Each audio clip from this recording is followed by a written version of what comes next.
Bonjour. Alors, aujourd'hui, nous allons voir la synthèse organique, la synthèse des composés organiques.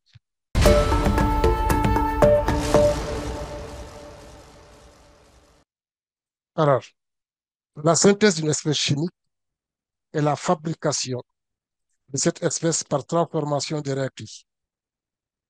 La synthèse est dite organique si elle mène à une molécule organique. Alors, je rappelle qu'une molécule organique, c'est un composé qui comporte le carbone et l'élément hydrogène. C'est ça qu'on appelle donc une molécule organique. Alors, donc dans ce chapitre, nous allons voir surtout là comment on les fabrique. Alors, cela veut dire quoi? Nous allons partir de certains corps pour aboutir à d'autres corps. Le plus souvent, c'est des composés organiques qui vont se transformer en d'autres composés organiques. Alors, parmi les transformations organiques, nous avons ce qu'on appelle la transformation de fonction. La transformation de fonction.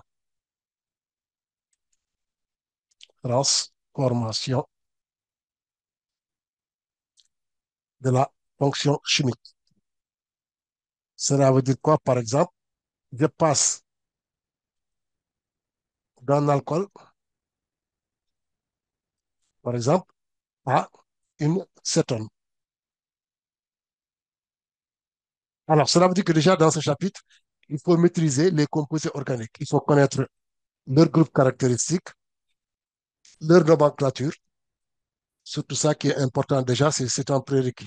Alors, deuxième chose qu'on peut voir aussi, c'est une transformation de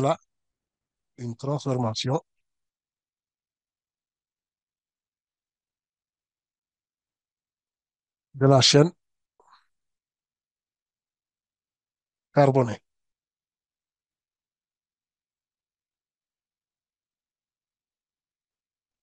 Par exemple, je passe d'un alcool, par exemple le CH3, CO, H, CH3, CH3, qui est le méthylpropane 2-ol.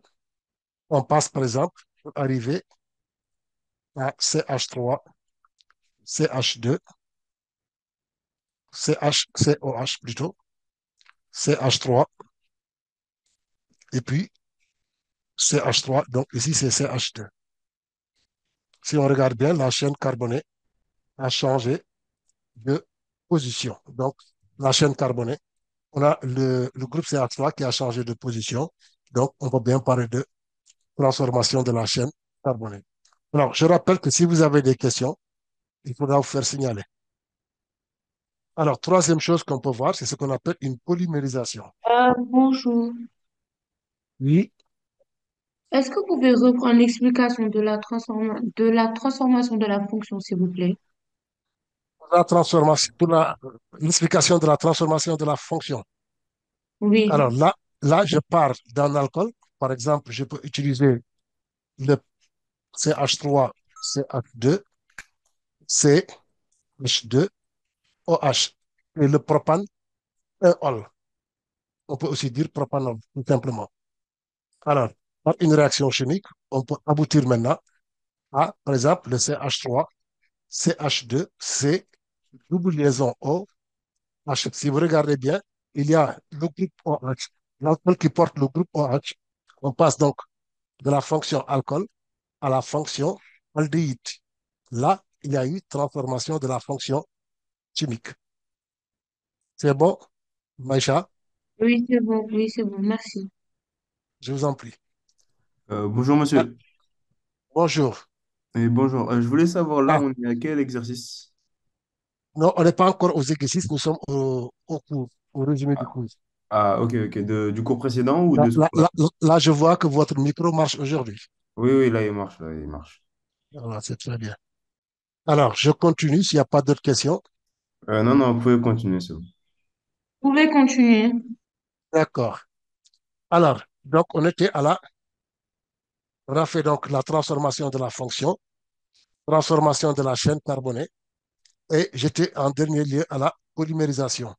Alors, pour la polymérisation, je pars d'une molécule qui a ce qu'on appelle généralement une insaturation. Insaturation, ça veut dire qu'il y a une double liaison, une liaison multiple entre deux carbones. Donc, par exemple, je vais partir de ce qu'on appelle l'éthène ou bien éthylène. Alors, N ne peut dépasser même des 10 000 atomes. Donc, si j'ai 10 000 molécules, on va les lier entre elles par ouverture de cette liaison, par exemple. On aboutit à un corps avec quelque chose qui va se répéter.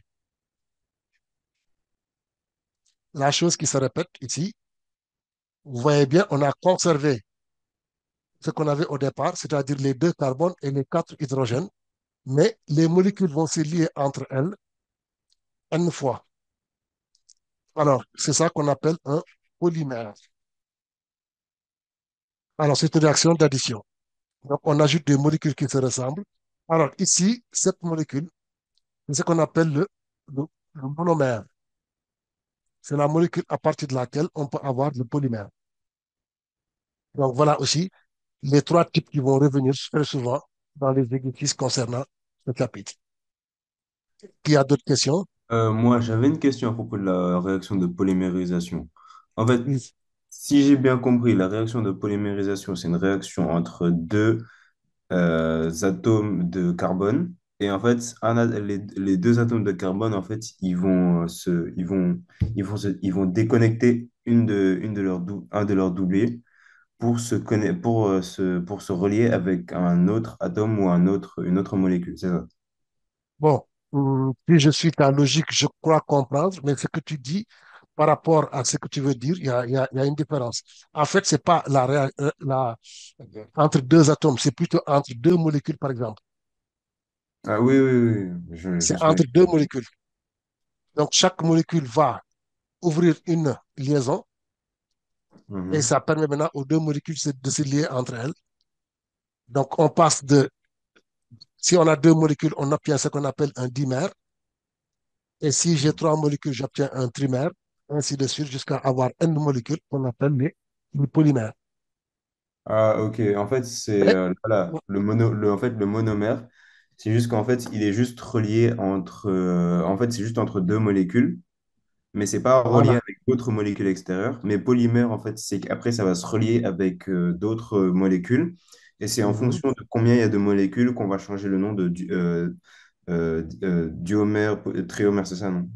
exactement. Si tu as Ah, ok, deux molécules, au départ, il y aura un dimère. Si tu en as trois, un trimère. Si tu en ok, as quatre, ainsi de suite. ok. Ok, Voilà, merci beaucoup. voilà. Donc, si tu regardes bien, on a écrit n avant. N, donc, c'est le nombre. Oui, Alors, oui, ici, on l'appelle l'indice de polymérisation. Donc, voilà ce qu'on appelle un polymère. d'accord. Voilà. Ok. Alors, maintenant, la fabrication de ces composés, c'est ça qu'on appelle, c'est ça l'objet du chapitre. Ce qu'on appelle la synthèse des composés organiques. Alors, cette synthèse comporte toujours quatre étapes, quatre grandes étapes. La première étape, c'est ce que vous appelez la réaction chimique. On l'appelle aussi la transformation. Transformation. C'est la première étape. Et ça concerne les réactifs. Donc, ce sont les réactifs qu'on va mettre ensemble et voir dans quelles conditions nous allons travailler. Parce que selon les conditions, on peut aboutir à autre chose. Pas aux produits souhaités, mais on peut aboutir à ce qu'on appelle des produits parasites. Donc, il y a des conditions expérimentales à considérer. Deuxième chose, une fois que j'ai fabriqué le produit, il faut d'abord le sortir pour pouvoir savoir est-ce que c'est lui ou pas. Alors, cette deuxième étape, c'est ce qu'on appelle l'isolement. Alors, c'est là où beaucoup de choses vont revenir. Par exemple, ce qu'on appelait la distillation fractionnée, ce qu'on appelle la recristallisation, c'est des choses qu'on avait déjà vues dans les classes antérieures. Et là, ça va avoir son importance. Alors, la troisième chose maintenant, une fois que j'ai le produit, bon, généralement, il est souillé, c'est-à-dire qu'il est collé à d'autres produits. Donc, il faut éliminer les petits produits qui sont collés. Et c'est ça qu'on appelle la purification. C'est la troisième étape, la purification du produit obtenu. Et la dernière chose, Quand vous fabriquez quelque chose, il faut vous assurer que vous l'avez bien et bien fabriqué. Donc, c'est ce qu'on appelle l'identification ou bien l'analyse. Donc, c'est l'analyse. Il faut faire l'analyse pour savoir est-ce que réellement le produit souhaité a été obtenu. Donc, l'analyse du produit. Donc, voilà les quatre étapes à respecter, les quatre étapes qui vont venir. Donc, très souvent dans les exercices, on peut vous donner beaucoup d'étapes et vous demander chaque étape, ça correspond à laquelle de ces quatre étapes qui peut donner. Donc, ça, c'est une question qui reviendra très souvent. Alors, la réaction chimique, généralement, ça suppose aussi que vous avez fait la physique chimique. Donc, vous êtes censé connaître quelles sont les conditions à remplir pour déjà rendre la réaction plus rapide. Si Oui, quelqu'un pourrait me répondre. c'est la température, la présence d'un catalyseur et Mhm. après sinon il y a aussi les conditions chimiques aux alentours. C'est la température, la pression et la masse volumique Alors, d'un des réactifs. Thierry Salut, tu as raison, mais comment la température pourrait-elle augmenter la Parce que, vitesse? parce qu'en fait, la température, c'est en fonction de l'agitation des molécules. Et en fait, plus la température est élevée, Voilà, plus en fait, il y a une agitation qui est forte. Et donc en fait, plus la réaction sera rapide. Et si, et, effectivement. et si je me trompe, Mhm. dites-moi si je me trompe, c'est qu'en fait, chaque atome a une température où sa réaction est la plus optimale, c'est ça, non? Bon, là, tu parles toujours d'atomes, alors que généralement, les corps qui réagissent, Ah, on ce n'est parle de pas toujours des molécules. atomes. Oui, c'est des Vous parlez molécules ou toujours des des ions. atomes. Non, non, c'est-à-dire qu'au niveau macroscopique, c'est-à-dire à notre niveau, nous, on voit que la température augmente. Mhm. Mais au niveau des molécules, il y a ce qu'on appelle des interactions, des chocs entre les Ouais. molécules. Et quand cette agitation augmente, nous ressentons cela, une augmentation de la température. Donc, Mhm. effectivement, plus la température augmente, plus la réaction est rapide. Je suis d'accord avec toi. D'accord. Voilà, mais tu as parlé de catalyseur, tu as parlé, bon, c'est un dernier cas. Quelqu'un peut le trouver ou bien? C'est le pH.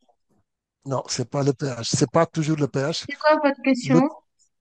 la question, c'est comment augmenter la vitesse d'une réaction. À l'aide d'un catalyseur? Ouais, on a parlé, lui, Serigne Saliou a parlé de catalyseur, il a parlé de température.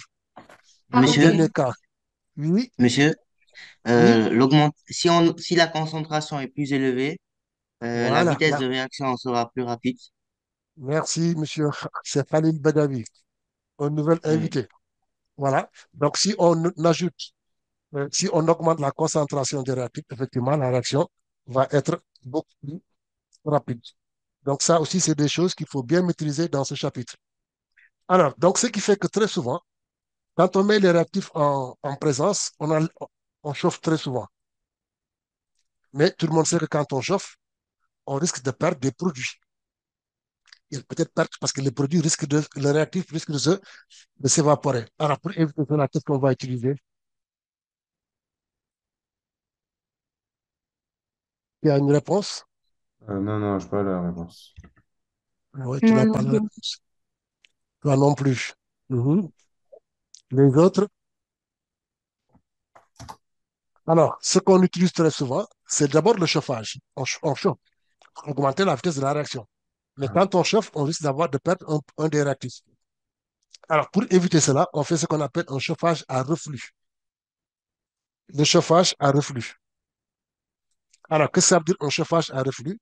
C'est-à-dire que les corps qui vont s'évaporer vont rentrer dans une colonne parce qu'au-dessus du ballon, on va mettre un réfrigérant. Donc, si la vapeur rentre dans ce réfrigérant, la vapeur est condensée, elle redevient encore liquide et ça retombe.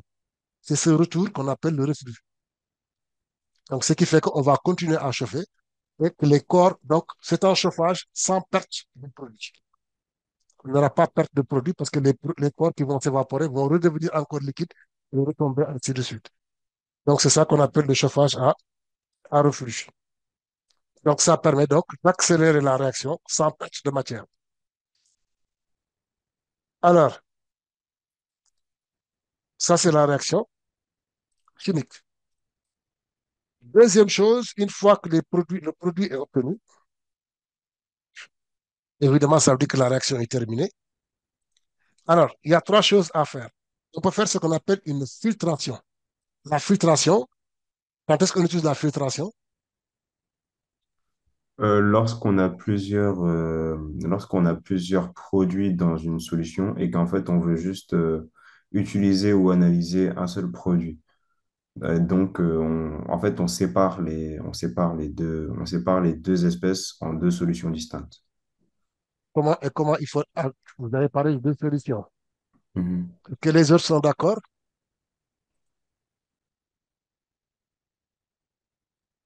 Monsieur, j'ai pas très bien compris ce que vous avez dit. C'est-à-dire que, vous savez, quand on fait une réaction, à la fin de la réaction, il se pourrait qu'il Oui, reste un peu de réactifs. Plus oui. maintenant les produits qui sont formés. Vous avez besoin du produit formé. Donc, il faut le faire sortir. Bon, on a pensé Ok, à faire la filtration. Je dis quand est-ce qu'on filtre? ok. Ah, Quand est-ce qu'on fait la filtration? Bonjour, c'est pas pour séparer les solides et les liquides Très ou les bien. gases. Les solides et les liquides. Oui. Oui. C'est-à-dire qu'à la fin, on a un liquide et des solides, un ou plusieurs solides. C'est là où on fait la filtration. Donc, ça permet. Alors, donc, première chose, c'est la filtration. Alors, si la filtration est très lente, on fait ce qu'on appelle une filtration sous vide. Alors, sous vide, ça veut dire quoi? On va créer un vide Comment? dans le flacon si la filtration est trop Et lente. lente. Oui. Voilà. On peut faire ce qu'on appelle la filtration sous vide. On crée un vide dans le flacon qui doit recevoir le produit. Il doit recevoir, c'est là où doit se trouver le filtrat. Alors, quand vous créez un vide, vous savez que la matière a horreur du vide. Donc, le filtrat va essayer d'occuper ce vide rapidement. Donc, ça va augmenter la vitesse de filtration.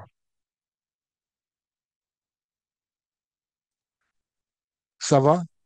Et pour une filtration rapide? Non, non. Pour la filtration, vous savez que quand vous filtrez, Oui. le liquide doit passer par un filtrat, par oui, un papier filtre, Ah, ok. pour aller passer par l'entonnoir pour aller dans un flacon. Vous Oui. savez que quelquefois, on l'oublie très souvent, mais dans ce flacon unique qui doit recevoir le filtre, il peut y avoir de l'air. Et Ah, ok.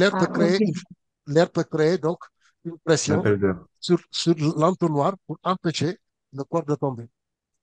Ok. Donc, maintenant, vous allez utiliser donc le filtrage à sous vide va créer un Mhm. vide dans le flacon qui doit recevoir. Et en créant ce vide, c'est ce qui fait que le filtre, il tombe, oui, le filtre va tomber rapidement parce qu'il n'y aura plus rien, il n'y aura plus d'air qui va l'empêcher de tomber. Ok. Ça va. Alors, il y a aussi, on peut sortir le produit par ce qu'on appelle extraction par solvant. Il y a une idée?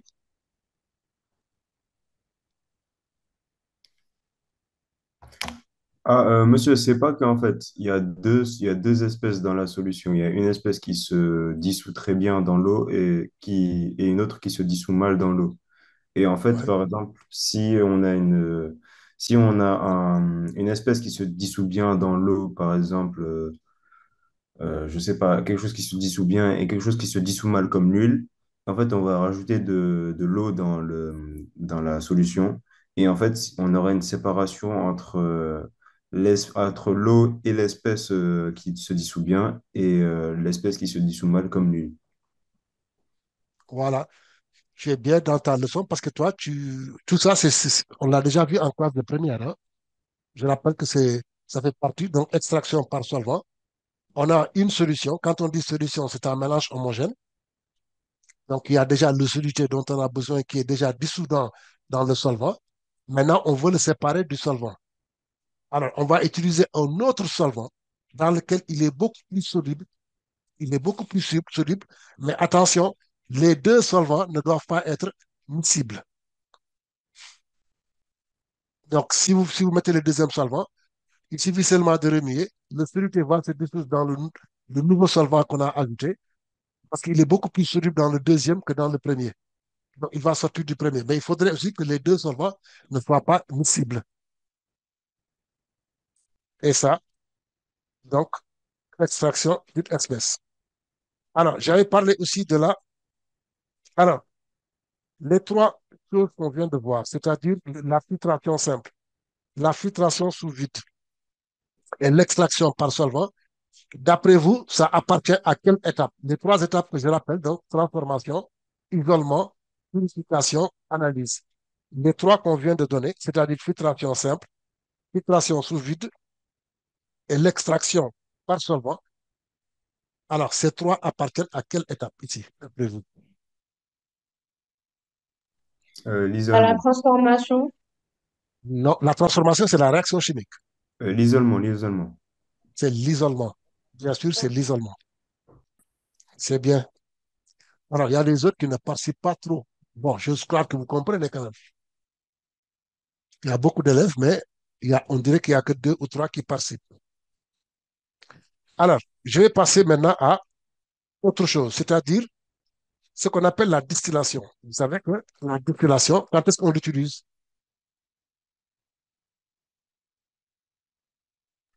Quand Quand, est-ce qu'on utilise la... Oui, quand c'est Pas trop, bien entendu. quand c'est trop oui. concentré. Non, c'est pas quand est-ce que c'est trop concentré. Cherchez bien. C'est quoi votre Mais question? la question c'est quand est-ce qu'on utilise la distillation? Ah oui, c'est vrai. Il y a un problème de prononciation. Peut-être que vous tous, vous connaissez la distillation, mais on dit bien distillation. Distillation. Donc, quand est-ce qu'on utilise Distillation. la distillation? Bon, je La vais utiliser votre mot. distillation. Oui, la distillation, vous connaissez peut-être la distillation.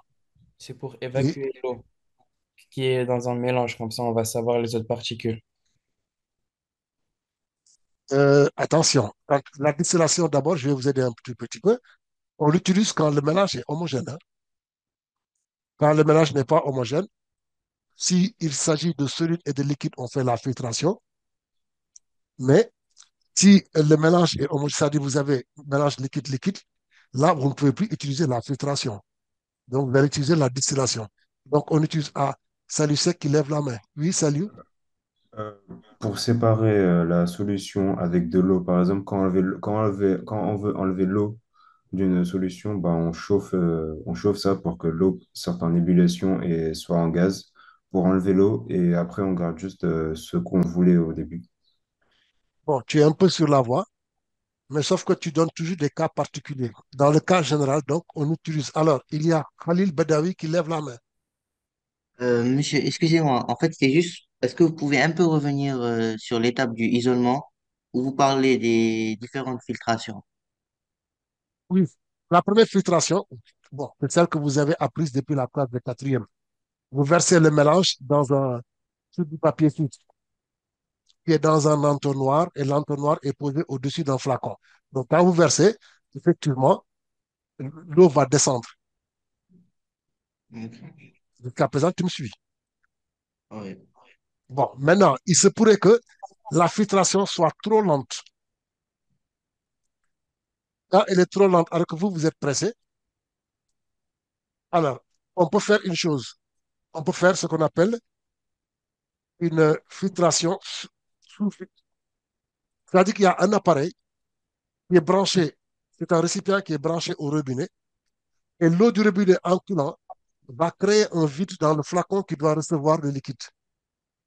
Et en créant ce vide, donc, le filtre va descendre rapidement. C'est bon, Khalil? Donc, ça va permettre Bon, d'avoir une sinon, filtration plus bon, rapide. moi, je peux vous dire, par exemple, moi, ce que je faisais, je pouvais utiliser une trombone que j'introduisais entre l'entonnoir et le récipient. Je mettais une trombone et ça crée donc un espace par lequel l'air qui est dans le flacon va sortir et ce qui permet au filtrage de descendre. Mais avec la filtration sous vide, c'est beaucoup plus rapide. En une fraction de seconde, vous avez fini. Ok. C'est bon. OK. Donc, nous étions à la distillation d'un liquide. Alors, je dis que, voilà pourquoi on dit distillation dans le liquide, parce que c'est un mélange homogène. Généralement, donc, si le mélange est liquide, mais que les deux liquides ne sont pas miscibles, on utilise une ampoule à décanter. On fait la décantation, c'est comme par exemple l'eau et l'huile. Vous laissez reposer, l'huile va être en haut et l'eau va descendre. Et là, on pourra les séparer par la décantation. Alors, Attendez, donc, monsieur. oui, Vous avez dit on utilise une ampoule à décanter quand la solution n'est pas miscible. donc, quand les deux liquides Quand les deux liquides ne sont pas miscibles. ne sont pas miscibles, par exemple, si vous mélangez l'eau et l'huile, si vous laissez reposer, vous voyez bien que l'huile va aller en haut. L'huile nage et l'eau est en bas, donc vous pourrez les séparer. Il suffit seulement d'ouvrir le robinet pour faire sortir l'eau et fermer le robinet dès qu'il y a le trait de séparation qui arrive au niveau du robinet. Voilà. Alors, il y a ce qu'on appelle maintenant la recristallisation. Donc, je rappelle que la distillation permet de séparer quand vous avez donc un mélange qui est homogène. Mais les deux corps n'ont pas la même température. Évidemment, on pourra les séparer parce que c'est le corps qui a la plus basse température qui s'évapore en premier. Donc, c'est lui qu'on va récupérer dans un flacon et c'est lui qu'on appelle le distillat. Et là, le distillat est encore pur. Le distillat est encore pur. Alors, deuxième chose, on peut utiliser ce qu'on appelle la recristallisation en solide. La recristallisation pour un solide. Recristallisation pour un solide. Est-ce que quelqu'un d'entre vous a une idée? Salut sec. Non, en fait, c'est pas ça. J'ai une question. Là, on est à quelle partie, on est à quelle étape de la synthèse organique? C'est ça que je suis en train de faire. On verra tout à l'heure. Ah, là, J'ai parlé de la distillation. J'ai dit on obtient un corps pur. ok, donc c'est la purification. Ah, Ok, ok, c'est merci. très bien. C'est très bien. Très bien. Alors, la deuxième chose qu'on peut faire pour la purification, c'est la recristallisation. Donc, on va mettre le produit dans, soit on diminue la température, soit on ajoute, etc., un autre solvant dans lequel il est solide, mais on diminue la température, ce qui fait que le produit redevient solide. Il redevient solide, c'est ça qu'on appelle la recristallisation pour un solide. Il était dissous dans un solvant, donc là, tout est liquide.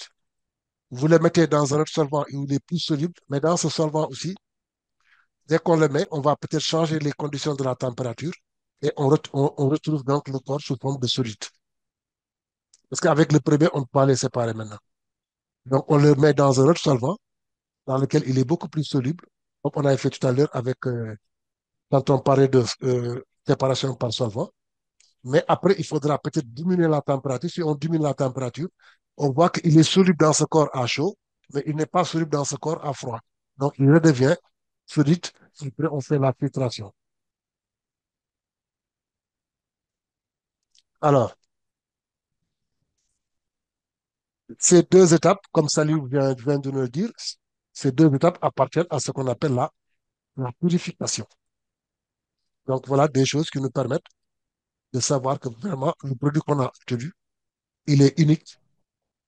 Il est unique, il n'y a pas d'autre produit. Alors, bon, maintenant, je vais avancer toujours sur des étapes. Alors, maintenant, je vais faire ce qu'on appelle la chromatographie sur couche mince. Alors, ça sert à quoi, la chromatographie sur couche mince? Il y a une idée? Monsieur, vous avez dit quoi? J'ai pas entendu. La chromatographie sur couche mince. Non, non, je vais pas. Il n'a pas d'idée. Mhm. Attends, c'est le programme de seconde, hein. J'ai sûrement oublié alors, monsieur. Voilà, voilà des choses qui peuvent arriver, mais attention, vous avez un bac qui vous attend. Donc, vous devez travailler pour ne pas oublier le jour J. Alors, la chromatographie sur couche mince, c'est un pied qu'on introduit dans un liquide. Et sur le papier, on pose quelques gouttes. Et maintenant, quand on fait tremper le papier dans le le solvant va monter par capillarité, va monter dans sur le papier, monter, et en montant, va amener les constituants du mélange. Alors, ce qui va se passer après, c'est qu'on peut se retrouver sur la même verticale. Attention, sur la même verticale, on peut se retrouver avec une seule tâche. Ah, oui, il y a Alioune Kane. Alioune Kane. Oui, je voulais essayer Oui, de définir. voilà. Oui. La chromatographie sur couche mince, ça sert à séparer les composants d'un mélange en les faisant monter sur une plaque avec un solvant. Voilà, c'est une plaque. Généralement, c'est un papier qui est absorbant. Mhm. Et le solvant, c'est ce qu'on appelle l'élion. Voilà. Maintenant, les corps n'ayant pas les mêmes masses, etc., n'ont pas la même vitesse de déplacement, les corps sont séparés au cours de la montée du solvant. Les corps sont séparés. Alors, on peut avoir sur la même verticale plusieurs tâches ou bien une seule tâche. Parce que quelqu'un a une idée sur ces tâches. Qu'est-ce que ça donne comme renseignement? Ça veut peut-être dire qu'ils ont la même masse, les deux espèces ont la même masse ou la même vitesse de déplacement, d'absorption Non, plutôt. j'ai dit sur la même verticale. On aura des tâches de couleurs différentes. Ah, sur la même verticale, ça veut dire que bah, soit ils sont de la même espèce, soit c'est deux espèces chimiques identiques, ou soit c'est deux espèces chimiques qui ont la même concentration dans un solvant. En fait, on va se comprendre tout de suite. J'ai dit les corps n'ont pas la même vitesse. Vous savez que quand les corps sont identiques, ils auront la même vitesse de montée. Quand les corps sont identiques, ils ont la même vitesse. Donc, quand on a plusieurs corps, ça veut dire quoi? Ça, on a plusieurs tâches. Ça veut dire que les corps, ils sont pas identiques. Les corps ne sont pas identiques et la conséquence maintenant, qu'est-ce qu'on peut dire sur la tâche qu'on avait mise sur la feuille? Elle va changer. Non, Elle- la tâche, Ça aide à identifier les substances présentes. voilà. Donc, ça permet de savoir que la tâche qu'on avait mise, que c'est un mélange ou bien un corps pur. Comment savoir que c'est un corps pur? S'il n'y a qu'une seule tâche dans une Très, même barre, très bien. Quand il y a une seule tâche sur la verticale, il s'agit d'un corps pur. Mais si on a plusieurs tâches, cela veut dire quoi? ça veut dire que c'est pas un corps, c'est un corps impur. Voilà, voilà, très bien. Ça montre que c'est un corps impur. Maintenant, on peut avoir deux tâches. Parce que, en fait, ce qu'on cherche à faire, c'est identifier est-ce que le corps qu'on a obtenu est celui qu'on désire. Alors, quand les corps vont monter, les corps vont parcourir une certaine hauteur. Le solvant aussi va parcourir une certaine hauteur qu'on appelle grand H. Et chaque tâche va avoir une certaine hauteur par rapport à sa position initiale.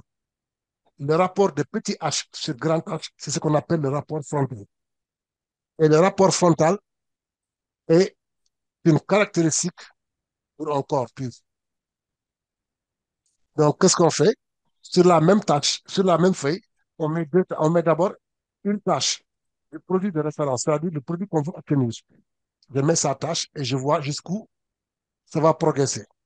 Et maintenant, je mets ce que j'ai obtenu et plus ça monte, après je vais voir est-ce que les deux tâches sont à la même verticale, à la même hauteur. Donc, toutes les tâches qui sont à la même hauteur correspondent au même corps. Donc, ça me permet de savoir que dans le mélange, il y a le corps que je désire. Parce que si la tâche, il n'y a aucune tâche qui correspond à l'autre tâche de référence, ça veut dire que dans le mélange que j'ai, je n'ai pas le produit. Donc, je me suis trompé. Parce il peut arriver que, après avoir fait la séparation, que le produit soit dans un autre récipient. Donc, ça permet de se retrouver aussi. C'est bon, hein? Donc, je rappelle, la même hauteur, c'est les mêmes produits. D'accord, d'accord. Voilà. Maintenant, il y a aussi autre chose qu'on peut faire, c'est le spectre infrarouge que vous avez vu l'année dernière. Oui, oui. Alors, le spectre infrarouge, comme vous l'avez vu, est-ce que quelqu'un peut me rappeler tout cela? C'est en fonction en fait des bandes qu'on va voir si en fonction de si elles sont faibles, fortes, Mhm. si elles Et qu'est-ce sont qu'elle vous indique? et en fait elles indiquent une certaine liaison. Hmm. Une Ouais, certaine liaison. ouais, une certaine Quoi liaison. encore? Quoi encore? Et donc ça veut dire qu'on a un certain groupe caractéristique dans Très ce bien. Voilà.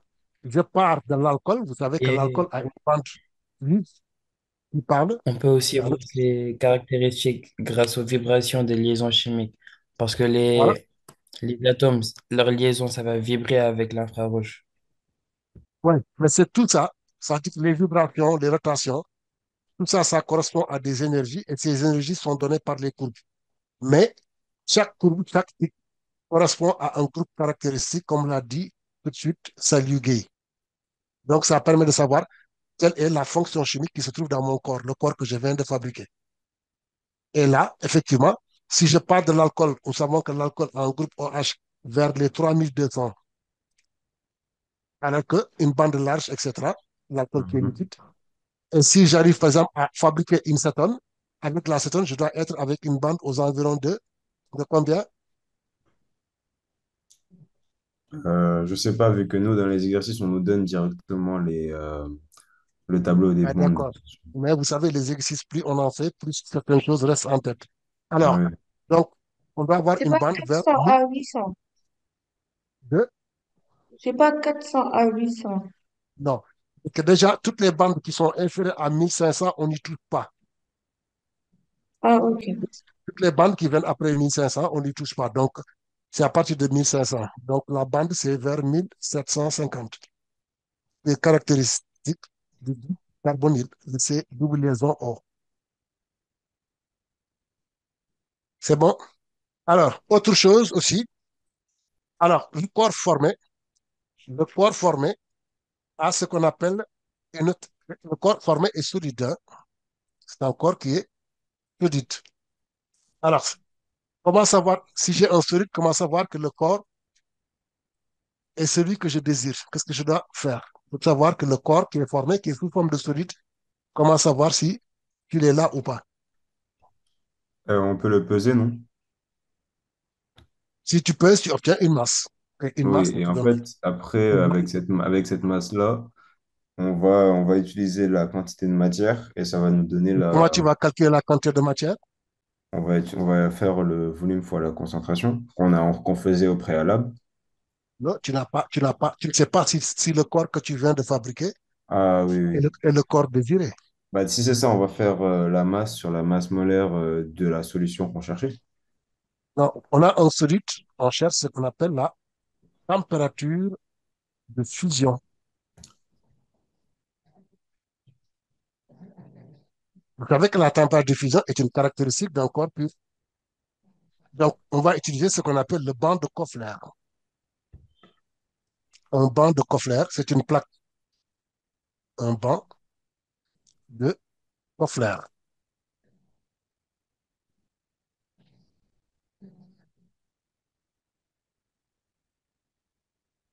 Donc, c'est une plaque qu'on chauffe. Donc, on pose les cristaux sur la plaque, on branche, on allume, et la température va augmenter. Arrivé à un moment, qu'est-ce qui va se passer? Nous allons voir le solide qui commence à se dissoudre, à fondre plutôt, à fondre, et ça correspond. Donc, on regarde la température, c'est exactement ça, sa température de fusion. Et comme le corps que je voulais fabriquer, je le connaissais au départ parce que je dois savoir, parce que vous ne pouvez pas fabriquer quelque chose que vous ne maîtrisez pas. Donc, il faut connaître, il faut avoir ce qu'on appelle sa carte d'identité.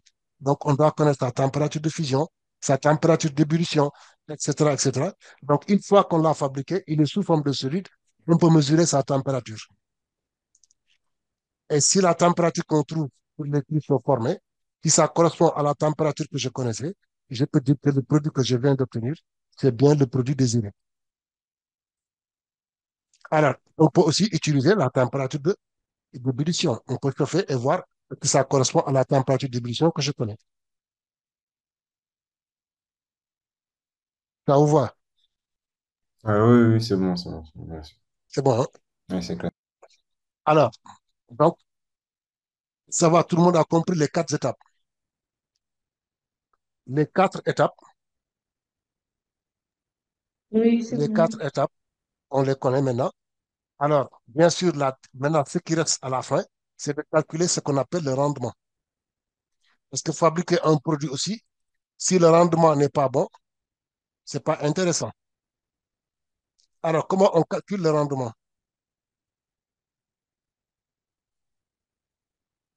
Il y a une idée?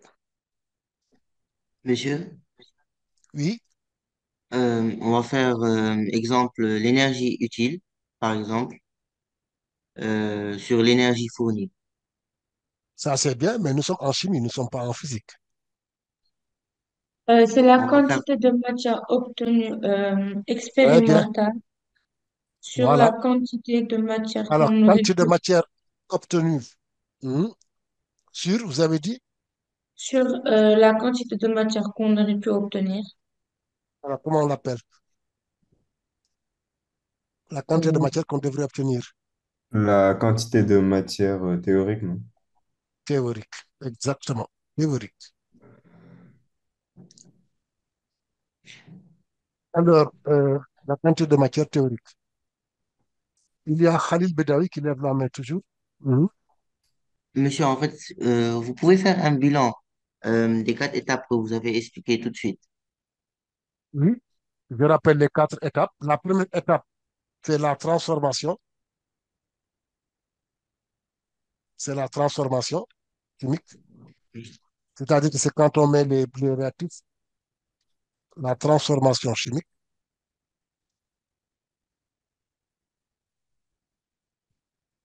Transformation chimique. Une fois que cette transformation chimique est effectuée, alors il faut sortir le produit obtenu, désiré. Alors, la deuxième étape, donc, c'est ce qu'on appelle l'isolement. Il faut isoler le produit obtenu. Et là, on doit faire la filtration ou bien la, distil- la distillation, la filtration sous vide, etc. Une fois qu'on l'a fait, il faut vérifier est-ce que le produit, donc on va voir est-ce qu'il est seul, c'est ça qu'on appelle la purification. La troisième étape. Et la dernière étape, c'est ça qu'on appelle donc l'analyse du produit. Analyse du produit, c'est pour savoir ce que le produit désiré est obtenu. Voilà les quatre étapes à connaître. Monsieur, vous savez, c'est surtout l'analyse du produit où j'ai pas très bien compris. Ouais. Qu'est-ce que je veux dire, par exemple, vous savez, il y a des corps, on les connaît. Par exemple, quand je veux fabriquer, par exemple, de l'arachide, une fois que c'est fini, je vois, je regarde, je sais que ça, c'est de l'arachide. Je ne discute pas. Mais en chimie, généralement, les produits qu'on obtient, il y a beaucoup de produits qu'on obtient, on peut les connaître. On peut les reconnaître par leur couleur, on peut les reconnaître par leur forme, etc. Mais dans la majeure partie des, on ne peut pas les connaître. D'accord. Bon, maintenant, j'ai fait un produit, j'obtiens un produit. Je veux savoir est-ce que c'est celui que je voulais fabriquer. Je rappelle que au départ, je voulais synthétiser, c'est-à-dire fabriquer un corps. Je dis comme ça, par hasard. J'ai de l'alcool, je veux fabriquer, par exemple, un aldéhyde. Est-ce que le corps que j'ai obtenu à la fin, est-ce que c'est l'aldéhyde que je veux? Donc, il faut que je m'assure que c'est l'aldéhyde. Donc, on avait dit, on peut faire l'analyse spectrale à partir de l'infrarouge, voir est-ce qu'il y a le groupe CO, ces double liaisons, etc. Si je l'ai, donc ça me prouve bien que le corps contient la fonction cétone. Tu me suis jusqu'à présent, Khalil? Ouais. OK. Alors, maintenant, si à la fin, le corps que j'obtiens, par exemple, est un solide, vous savez, on vous avait dit qu'il y a des critères de pureté. Par exemple, tout le monde sait que l'eau bout à 100 degrés Celsius. Donc, si j'obtiens un liquide qui se volatilise à partir de 100 degrés, je peux dire que cette eau, que ce liquide-là, c'est de l'eau. Donc, ça me permet de savoir que le produit que je viens de fabriquer, c'est de l'eau. Mais si ça ne bout pas à 100 degrés, ça veut dire que ce n'est pas de l'eau. Je sais aussi que l'eau devient de la glace à 0 degré. Donc, si je refroidis le corps et que j'obtienne de la glace à partir de 0 degré, je peux dire que ça, c'est de l'eau. Si ce n'est pas le cas, ce n'est pas l'eau. Donc, voilà ce que j'appelle l'analyse du produit. Donc, il y a des choses que je connais du produit et je dois les vérifier. Alors, maintenant, si le corps est en solide, j'ai dit, exemple, tout à l'heure, on a vu que si j'ai une cétone, je dois chercher le groupe caractéristique de l'acétone, c'est-à-dire le CO qui doit se trouver à la position de 1750 sur le spectre. Alors, j'ai dit aussi que si le corps, par exemple, est en solide, je sais que, par exemple, je donne un exemple, la glace fond à 0 degré. Donc, si j'ai un solide, je le mets, il fond à 0 degré, je peux dire que ce corps, c'est l'eau.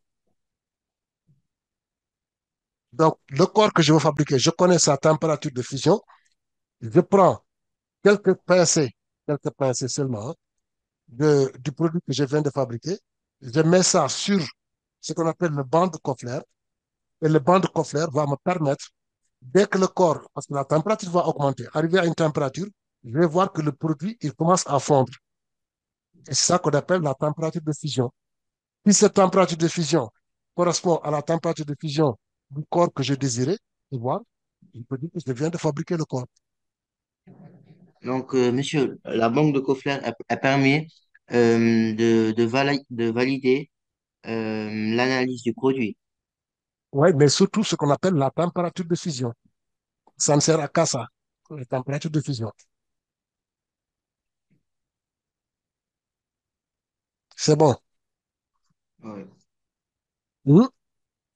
ouais là, c'est beaucoup plus clair, là. C'est très bien. Voilà. Donc, tout le monde a compris donc ce chapitre. Il n'est pas très costaud, comme on dit.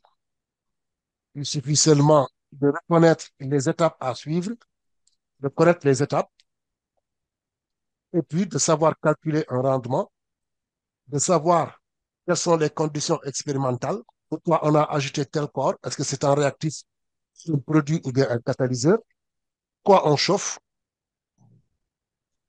et savoir aussi pourquoi on filtre, pourquoi on fait la décantation, pourquoi on utilise le spectre, et ainsi de suite. Voilà les choses qu'il faut surtout maîtriser dans ce chapitre. Bien sûr, il y a un préalable, c'est de connaître les caractéristiques de chaque famille en chimie organique. Les familles que vous connaissez, vous ne pouvez pas connaître toutes les familles, mais au moins les familles vues de l'année dernière et au début de l'année, il faut les garder. Alors, s'il n'y a pas de questions, on va essayer de corriger un exercice ensemble. Ok, il n'y a pas de problème. Alors, vous avez tous l'exercice devant vous. Oui, oui. J'ose croire que certains d'entre vous ont commencé déjà à faire la correction. Non, on n'a pas. Bon, personnellement, j'ai pas pu commencer parce que j'ai pas vu les questions. Ah, vous ne voyez pas les questions. Non, ça En s'est fait, arrêté à étape 3. ouais, avant le cours, on voyait pas je voyais pas les questions en tout cas, moi. Ah, ouais, d'accord, vous ne voyez pas les questions. Ouais. Mhm. Non.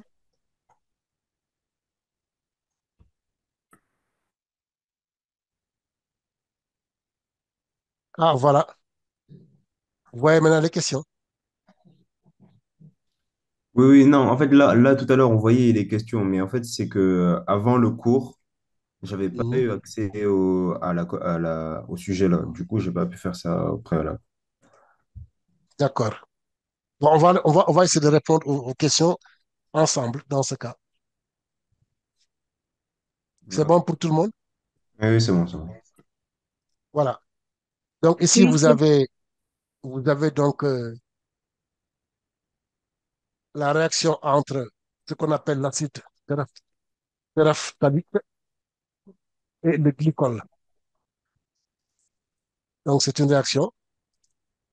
Alors, déjà, je peux vous poser une question. En fait, euh, la première, pourquoi d'après vous, on a mis une demi-flèche, une double-flèche?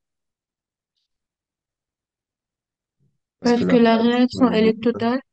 Et les non totales, et les non Les noms totales. totales. Non La total, réaction, excusez-moi. voilà, la réaction est non totale. Très bien. Pourquoi on a mis des N? Parce que c'est une polymérisation.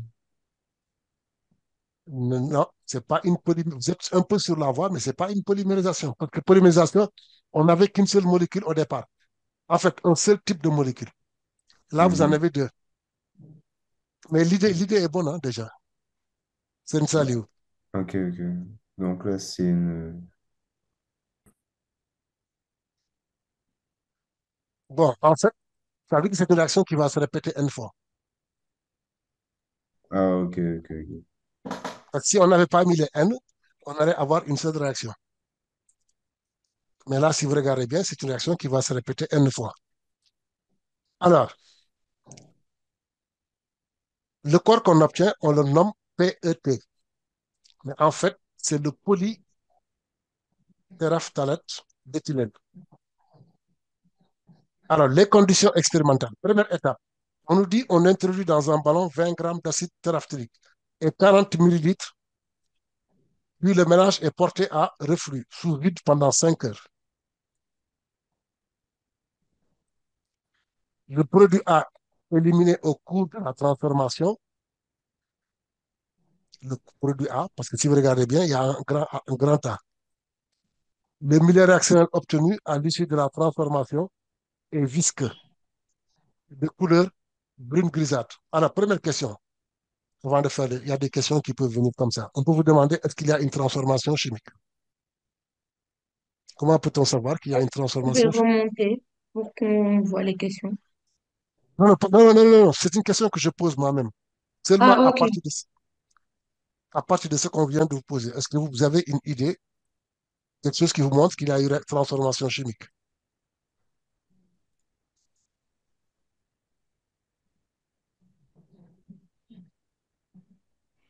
C'est que les caractéristiques chimiques de la, Il y a bah, en fait, Khalil, il y a Khalil, il y du a corps. Khalil qui lève la main. Ah, Khalil Euh, non, monsieur, hein, non, non, non.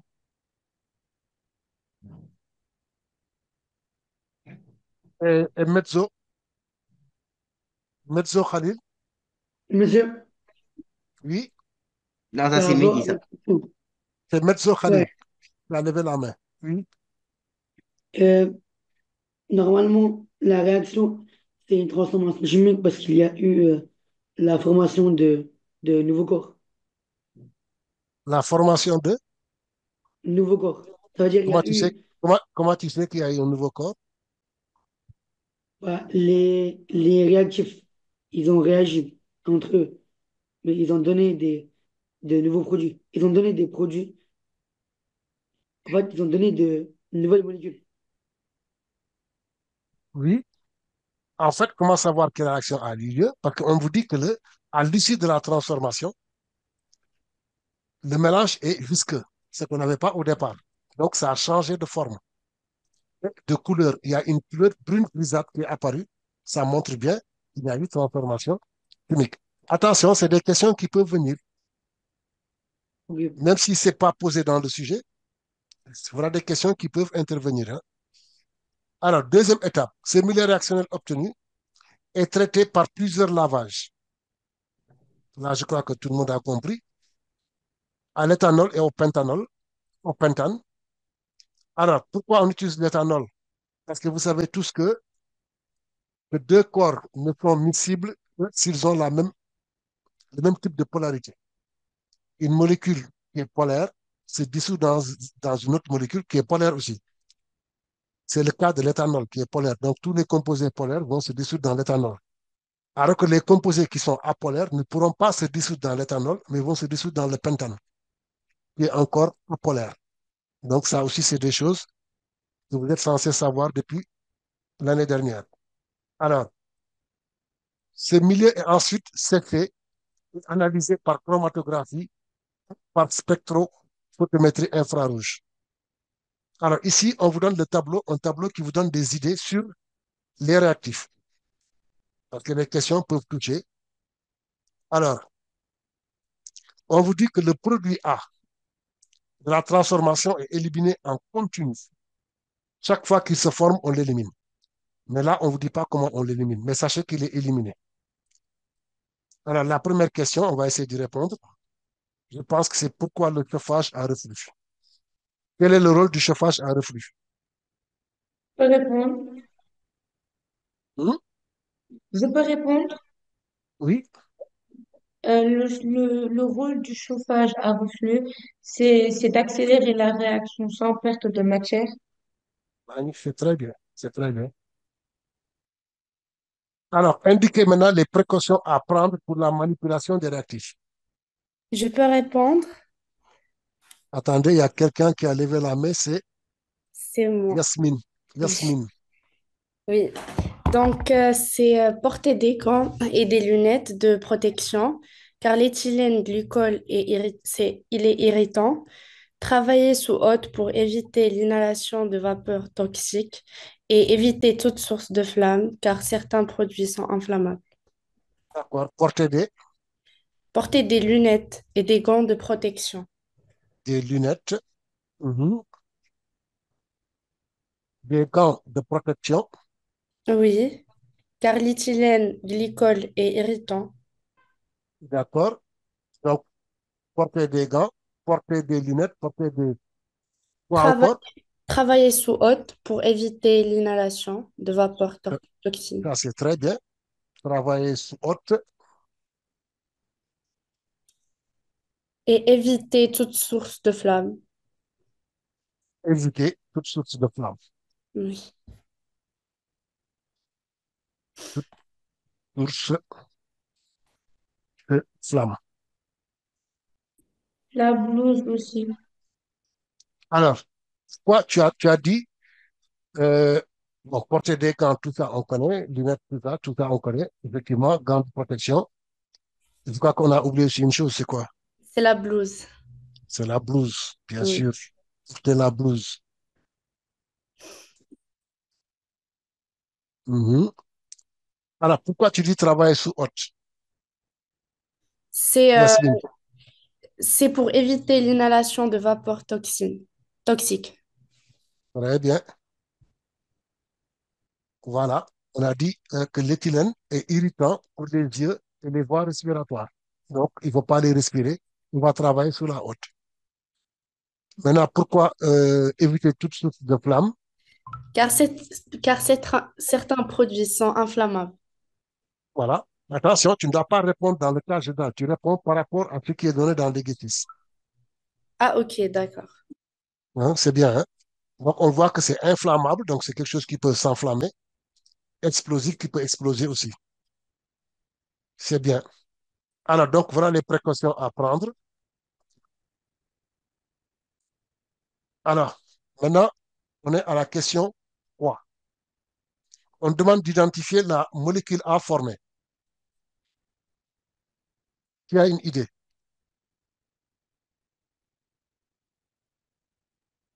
Est-ce que vous pouvez remonter, s'il vous plaît? Ouais, vu qu'on peut pas D'accord, on voir. va remonter. Voilà, La molécule A. voilà. Oui, dans l'étape 1, ils sont. Mhm.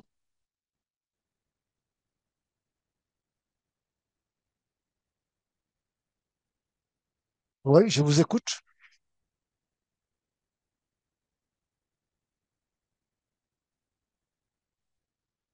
Alors, puisque vous êtes en train de chercher, je rappelle au bac, vous verrez peut-être 80% des questions qui se rapportent à vos leçons. Les 20%, c'est des choses qui sont dans le texte. Il suffit de bien lire, de bien regarder pour les trouver. Donc, ne soyez pas toujours appelé quand ce n'est pas dans vos leçons. Alors, est-ce que quelqu'un a une idée?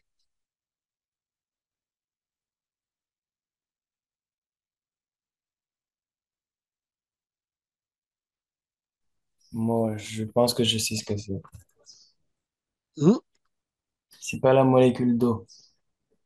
Comment tu as fait pour savoir que c'est la molécule d'eau? Parce qu'on a dit c'est un acide carboxylique plus un alcool. Du coup, ça donne de l'ester plus de l'eau. Hmm. Ça, c'est très bien. Maintenant, est-ce que tu peux le justifier?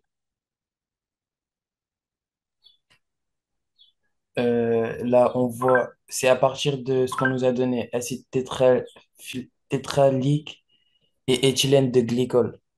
On peut Mhm. voir que sur la molécule PET, il Ouais, manque H2 et O.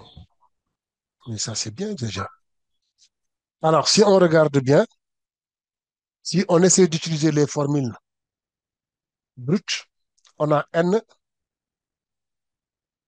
C8, H6O4, plus le deuxième qui est le glycol, c'est N, C2, H6O2, donne, provient,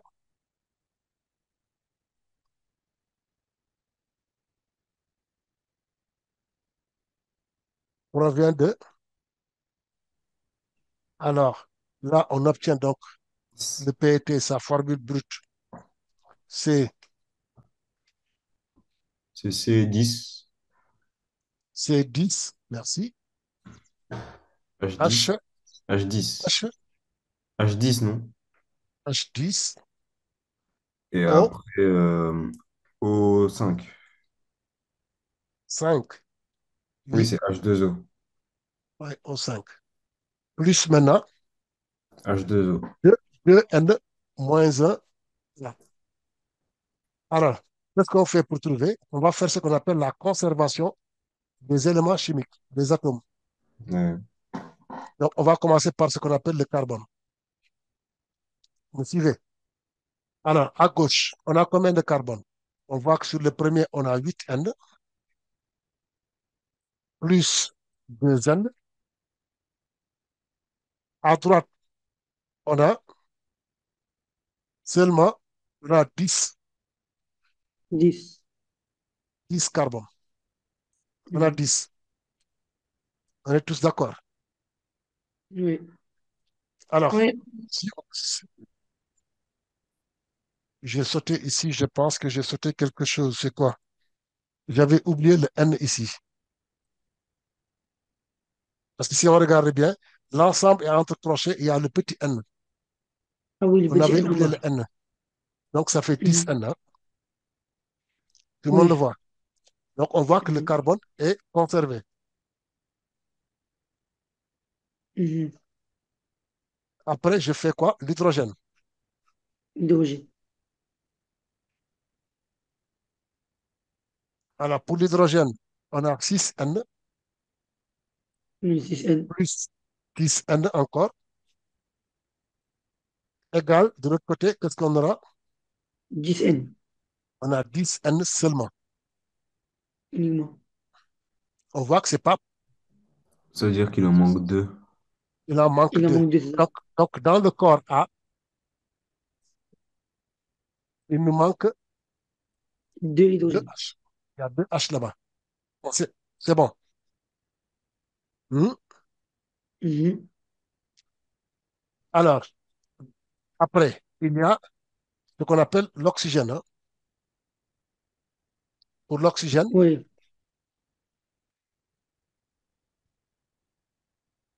à gauche, on a combien? Il y a 4, 4N. 4N. 4N. Mhm. 2N. Plus, plus, 2N. Pardon. plus Ouais, 2N, plus oui. 2N. À, à, Égal. à droite, on a On a 5N. 5N. Il en manque un. Il en manque un. Très bien. Ouais, il en manque un. Il en manque un. Donc, dans le corps A, il y a Un oxygène. un oxygène. Alors, quel est le corps qui a deux H et un O? C'est l'eau. C'est l'eau. Voilà. Voilà comment on trouve le corps A. Le corps A est bien H2O. Ah, donc, Ok, donc c'est c'est. ces étapes qu'il faut faire pour trouver le corps. Oui, c'est ça qu'il faut faire. OK. Non, mais attendez, Deux attendez. étapes. Ce que je pense, c'est Khan, hein. Il y a un Khan parmi vous. Alioune Khan. Oui, Alioune, Oui. il connaît des choses. Il sait que quand on mélange acide et alcool, ça donne toujours un effet plus l'eau. mais genre, on peut utiliser deux façons. Alors, soit ça ou soit Voilà. l'autre C'est ce que j'ai façon, dit. pas. C'est vos Ouais. connaissances. Ouais, vu que là, c'est une réaction d'estérification. Cette réaction d'estérification, effectivement, Ok. on savait qu'acide plus alcool donne Fr plus O. Voilà comment lui, il a trouvé.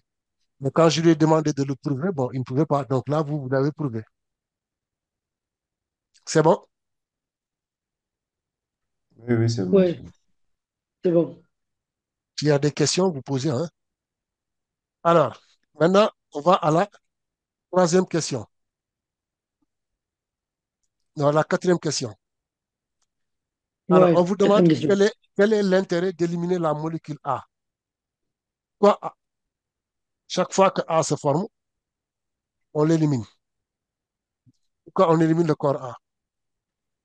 Pour juste avoir le produit que l'on souhaite avoir et stopper en fait, que la réaction ne se répète pas. En fait, elle ne se répète pas dans Monsieur, le sens. Oui, bon, monsieur. j'ai entendu salut. Je pense que tu n'as pas la bonne réponse. On va attendre, on va écouter Badawi, Mezzo. Ah non, non, j'allais proposer la même réponse que l'élève a dit. Qu'est-ce que tu avais dit toi aussi? Mezzo, Monsieur, la coupe. Oui. normalement, si on élimine le corps A, c'est pas pour Hmm. éviter que la réaction, c'est pas pour éviter que les produits réagissent ensemble. Quel produit? Ah, Ça les veut produits dire, de la réaction. oui, les produits de la réaction, le Très PET bien, plus l'eau. très bien, très bien. C'est très, très, très bien. Parce que voilà la question que je vous avais posée au départ. Je vous dis, les doubles flèches, ça indique quoi? Vous m'avez dit, ça indique un équilibre chimique. Or, quand il y Oui. a équilibre chimique, il faut qu'à la fin de la réaction, qu'il y ait les quatre corps qui coexistent. Les quatre doivent coexister. S'il en manque un, la réaction va essayer de le créer. Donc, si vous voulez Ça, que la c'est pas réaction aille, avec KE. le KE, ici, on peut appliquer KE. KE, c'est pour les acides et les bases. Ah, ok. On applique QR, On peut appliquer effectivement le QR, mais vous savez que à l'équilibre, QR est égal à quoi? pour son équilibre. Hmm? Ah, QR, QR, à l'électron. Oui, c'est Ka est égal à la concentration de H3O+, fois la concentration de la base sur la concentration de l'acide. Ouais, mais c'est une salut, toi, tu es toujours dans acide et base. Ici, c'est pas acide et base, hein. Nous sommes dans Ah une oui, réaction oui. d'acidification. Ah oui, oui, oui. Donc là, ici, c'est... vous pouvez remonter, s'il vous plaît? Ah non, non, c'est la concentration ici de OH, Hmm? OHCH2 OH, fois la concentration fois la concentration Attends, de... attends, je vais reprendre ma question. La question, c'était, quand on enlève l'eau? Oui, pour stopper la réaction, pour pas qu'elle se répète. Non, non, non, parce que Mutso Badawi a bien dit que c'est pour éviter que les produits formés ne réagissent entre eux. Parce que les produits formés, s'ils réagissent entre eux, ils vont redonner encore les réactifs. Mhm. Oui, Khalil? Monsieur aussi, je me demande aussi, j'ai un autre truc à rajouter. Pourquoi ils ont éliminé l'eau? Ils ont éliminé l'eau peut-être parce que le PET et l'eau, ils peuvent se mélanger ensemble. Ils sont miscibles entre eux. Et ils ont enlevé l'eau pour ne pas qu'après ils se mélangent et comme ils sont miscibles et tout, quoi. Bon, là tu as bien regardé dans le tableau pour voir est-ce que le corps est miscible avec l'eau. Bon, en fait, j'ai proposé ça. J'ai proposé ça. Oui, Oui, mais mais le attends, tableau ne dit pas. on vous a pas donné. On Le n'a Ah, pas tableau ne donné ok. ça précise dans le pas, tableau. Non, c'est pas mis dans le tableau. ce que Mezzo Badawi dit, c'est très juste. Ah, Il ok. dit on C'est veut ça. éviter la réaction entre A, le corps A qui est l'eau, et l'ester. C'est-à-dire c'est pour éviter cette réaction qu'on a enlevé l'eau. Ok. Donc, mais c'est pas ça seulement. Parce que je vous avais dit que si une réaction est équilibrée, c'est-à-dire elle n'est pas totale, pour la rendre presque totale, qu'est-ce qu'on fait? On enlève un des produits ou bien on augmente un des réactifs. Ça permet d'augmenter le rendement de la réaction. C'est ce que vous devez voir depuis l'année dernière. Augmenter le rendement d'une réaction, donc on élimine l'eau pour augmenter,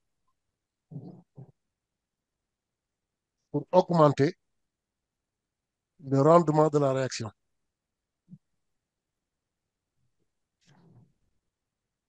Pourquoi? Parce que j'ai dit, à chaque fois qu'on Non, enlève non, l'eau, la réaction est obligée de fabriquer l'eau. Ah, j'ai pas compris. hmm. Alors, si on augmente l'eau, si on enlève l'eau, la réaction va créer l'eau. Mais en créant l'eau, la réaction va créer encore du PEP, du PET. Donc, ce qui fait qu'on aura beaucoup plus de PET que ce qu'on devrait avoir. Donc, ça augmente le rendement.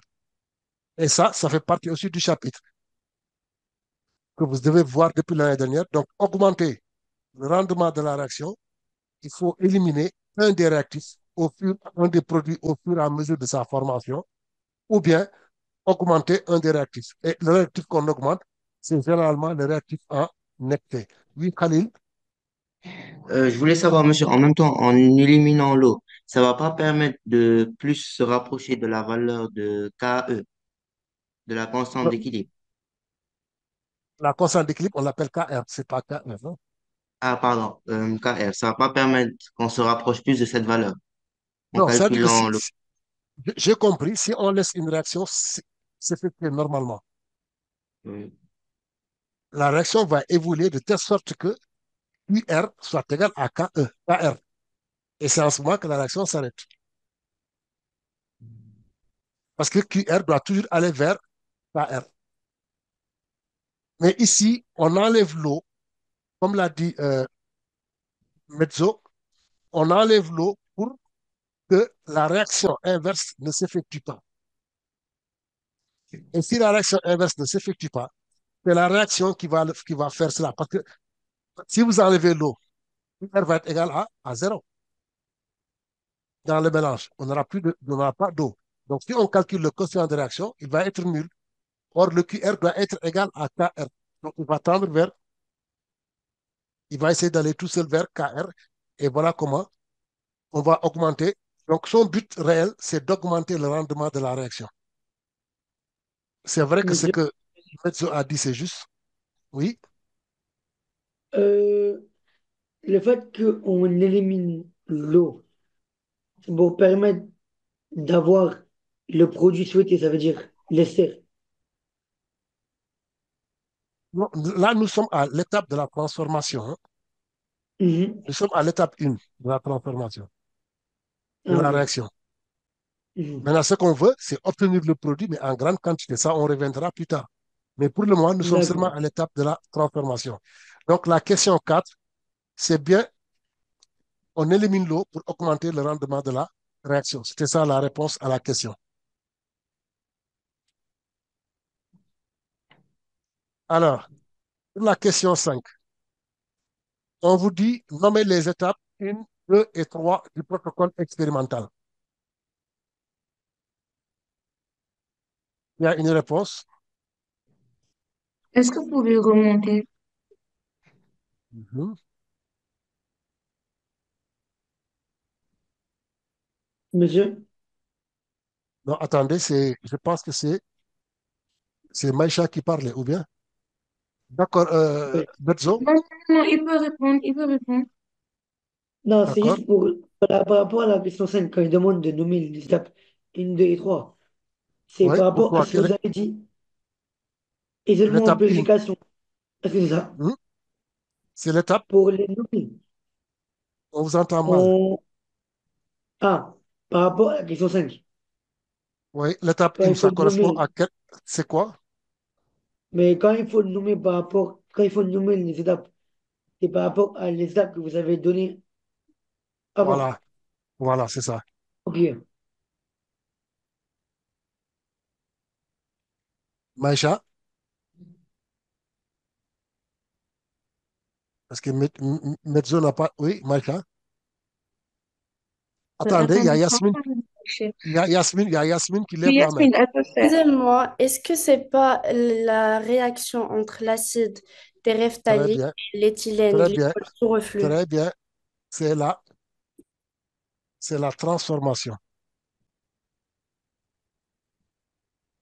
Transformation. En fait, pour ceux qui n'ont pas compris la question, c'est de dire chaque étape correspond à quelle, si j'ose me répéter, à quelle étape de la leçon. C'est-à-dire la synthèse de composés organiques. Ça correspond à quelle étape? C'était ça la question. Monsieur, Oui. la deuxième étape, c'est pas isolement. La deuxième étape, c'est, Étape 2. alors on a dit plusieurs lavages. C'est ça, hein? C'est ça Oui, l'étape 2. Oui. Oui. Tu dis c'est quoi? isolement. Non. Monsieur, On a lavé plus, À on la c'est a pas la, lavé plus. purification. la Hein? La purification. purification. La purification. Ouais. Vous êtes fort. C'est la purification.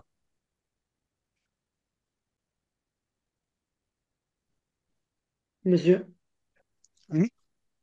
pour l'étape 3, c'est pas l'analyse du produit. L'étape 3, c'est pas. Oui, l'analyse du produit. L'étape 3, oui, c'est l'identification. Ok. Parce qu'on vous dit, c'est mis les réactions et ensuite séché, puis analysé par chromatographie ou bien par spectroscopie. Donc, c'est bien l'identification. Donc, étape 3, tu l'as appelé quoi? Vous l'aviez appelé l'analyse du produit. Analyse de produit. Vous avez dit Donc, identification ouais, ou analyse non, du c'est produit. l'analyse, mais ça permet donc l'identification. Ok. Identification. C'est très bien. S'il n'y a pas de question, on passe à la cinquième question. Monsieur, Oui, juste pour un petit rappel, le ouais. chauffage à reflux, il sert à quoi? Mhm. C'est quoi l'intérêt du chauffage à reflux? Alors, premièrement, pourquoi on chauffe? Et après toi, pourquoi on chauffe? C'est pour, euh, c'est pour éviter les pertes de Non, produits. non, non. Pourquoi on chauffe, j'ai dit? Un, euh, non, ça, j'ai pas d'idée. Monsieur, Khalil, c'est pas pour Khalil, augmenter la vitesse de la réaction. ouais, c'est Yasmine qui parle. C'est pour augmenter la Oui. vitesse de la réaction. Donc, c'est pour que ça aille Ok, très vite. Ça aille très vite. Mais attention, je rappelle une chose importante. Le chauffage accélère, mais ça ne permet pas de changer l'état final. Par exemple, si vous devez obtenir, par exemple, 5 moles de PEP, de PET, vous ne pouvez pas dépasser les 5. Vous ne pouvez pas dépasser les 5, mais vous allez les atteindre rapidement. C'est ça à quoi sert le chauffage. Si vous voulez ok, dépasser les 5, si vous voulez dépasser les 5, c'est en ce moment qu'il faut enlever l'eau au fur et à mesure. Parce que vous obtiendrez plus de PET. C'est bon pour tout le monde? ok. Alors, la cinquième question, c'est la cinquième ou la La sixième? sixième. La sixième. Oui, je vous écoute. Alors, pour la sixième, expliquez pourquoi le PET appartient à la famille des polyesters. Monsieur, Monsieur, Oui, Betzo, c'est pas parce que le PET, il contient un indice N. il contient? L'indice N. Non. monsieur, L'indice N pour expliquer quoi? Pour montrer que qu'il est répété plusieurs fois. D'accord, ça c'est déjà intéressant, mais c'est pas suffisant. Parce que, Oui, que je pense devant, qu'il y a. Oui, Yasmine. parce que c'est pas parce qu'il contient des liaisons ester. Oui, mais sauf qu'on ne dit pas la liaison ester, on dit. Euh, La je fonction. sais pas. on dit groupe SR. Hmm, Khalil. On ne dit pas groupe SR.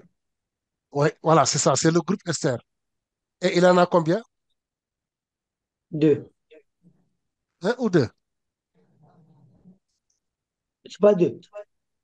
Non. Parce que le groupe qui est à gauche n'est pas de l'ester, c'est un groupe. Non, non, Ah c'est oui, un. Ouais, ouais, mais c'est un. le groupe à gauche, c'est un groupe acide. Ah, c'est Il n'y a super qu'un possible. seul groupe ester. Mais ce que avait Mhm. dit Mezzo, le groupe ester, maintenant, c'est répété N fois. Donc, c'est un ester, mais comme le groupe ester s'est répété N fois, voilà pourquoi on dit polyester. Ouais. Voilà, c'est très juste. Donc, on a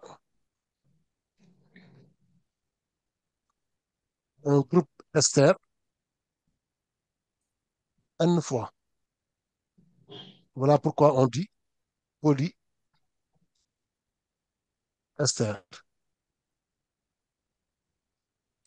Alors, maintenant, on vous dit d'identifier le motif. Alors, certains ont des problèmes peut-être pour savoir que ça veut dire un motif ici. Là. Mezzo, Non, c'est ça. Enfin, qu'est-ce qu'ils entendent par motif? oui. C'est ça que je demande. Zach, tu lui demandes que ça veut dire un motif. Mhm. Ouais, c'est ça. Par rapport à la question, qu'est-ce que ça veut dire? Ouais. On va écouter les autres.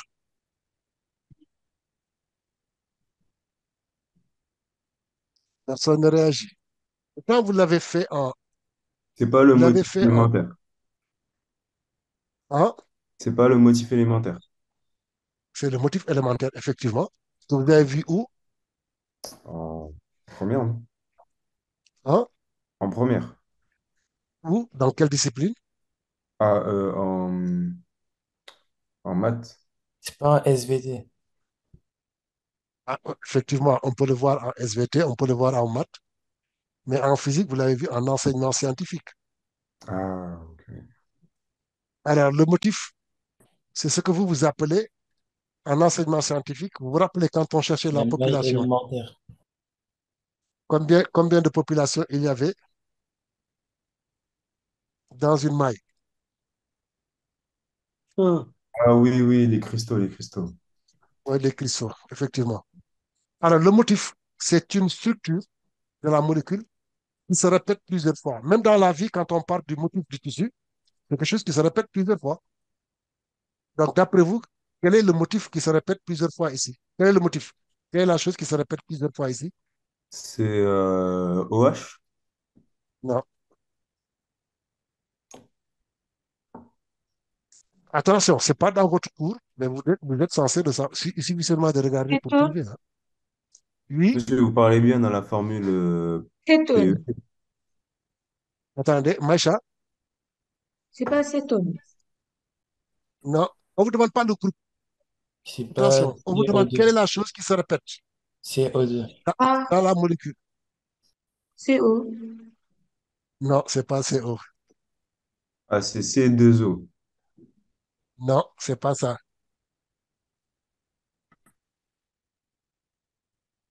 Apparemment, tous les micros sont fermés sauf celui de Khalil. Khalil, Pas au... Bon.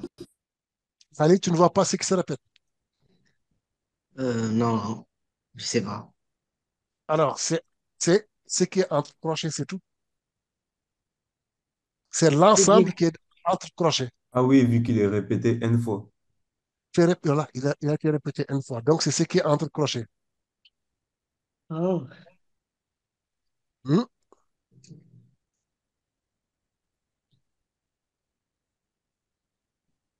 Alors, si je dois l'écrire, donc c'est C, double liaison, C, O, tiré. Alors, de ce côté, il y a le groupe phényl.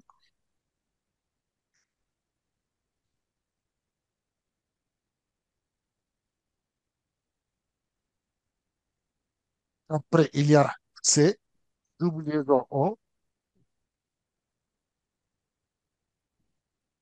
O. Alors, attention, si vous voyez le CH2 fois, ça veut dire que c'est CH2 une fois, CH2 fois, tiré. Voilà, c'est ça le motif. Donc, tout ça, c'est le motif. C'est ce qui est entre crochets. C'est bon pour tout le monde? Ouais. Voilà. Oui.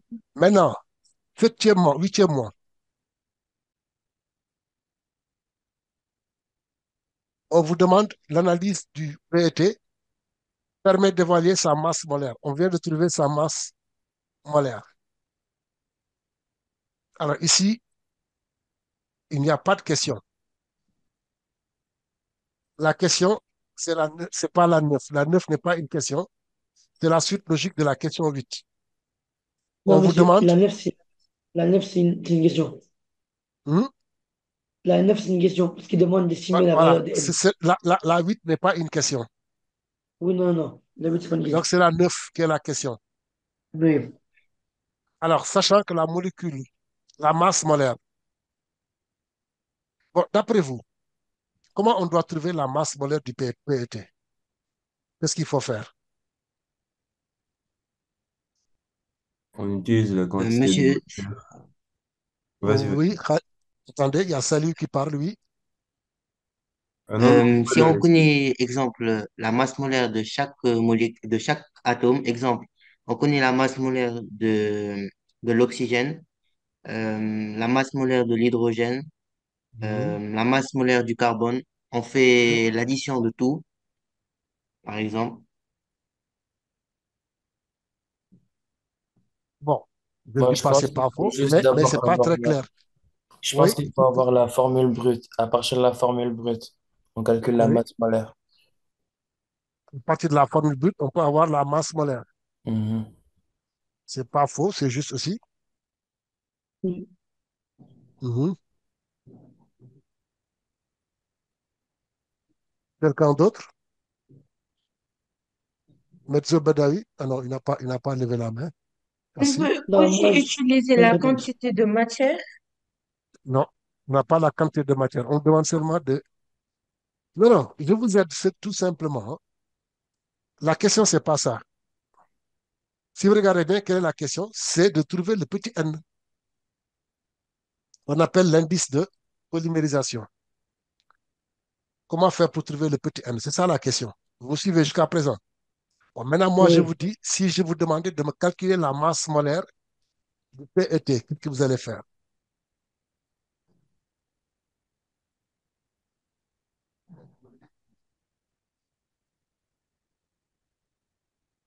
Qui lève la main?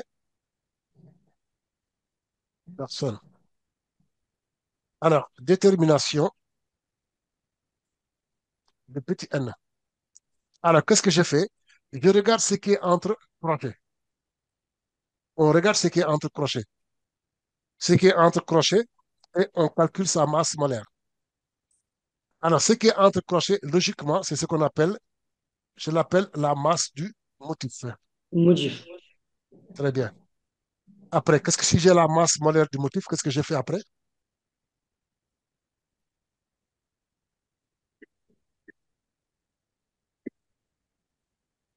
on peut- Khali- euh, oui, c'est Saliou. Est-ce qu'on peut utiliser sa masse pour trouver la quantité de matière? Non, non, on veut chercher le petit n. Oui, non, mais quand on cherche le petit n, ça veut dire on cherche. Non, attendez. Ah oui, j'ai compris. C'est Saliou. Oui, c'est un lapsus, c'est vrai. Le petit n ici, c'est pas la quantité de matière. Ah, c'est pas la quantité de matière. Le petit n ici, c'est le nombre de fois que la chose s'est répétée, Ah, ok, le motif. Voilà. ok. D'accord. Donc, qu'est-ce que j'ai fait? J'ai la masse molaire du motif. Après, qu'est-ce que je fais?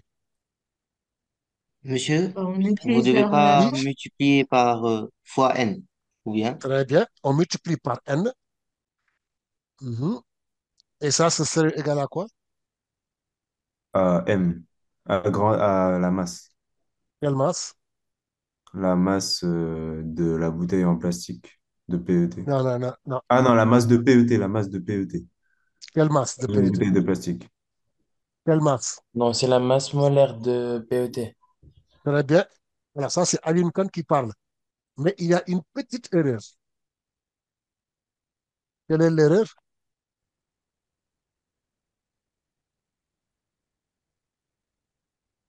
Personne ne l'a vu. C'est que on a Non. cité l'hydrogène et OH. Excellent. Excellent, Aline Khan. Il y a l'hydrogène et le OH qui ne font pas partie du motif. Tout le monde l'a remarqué. Oui. Voilà. Donc, or H et OH, ça donne quoi? C'est Leur masse pas molaire. plus H, H2O. H2O. Ça fait Très H2O. bien. Et c'est ça qu'on a oublié d'ajouter. La masse de H2O. Mais c'est pourquoi on ajoute la masse de H2O? Regarde dans le. Tu as vu ce qui est entre crochets. Ouais. Mhm. Le H à gauche, il n'est pas dans le crochet.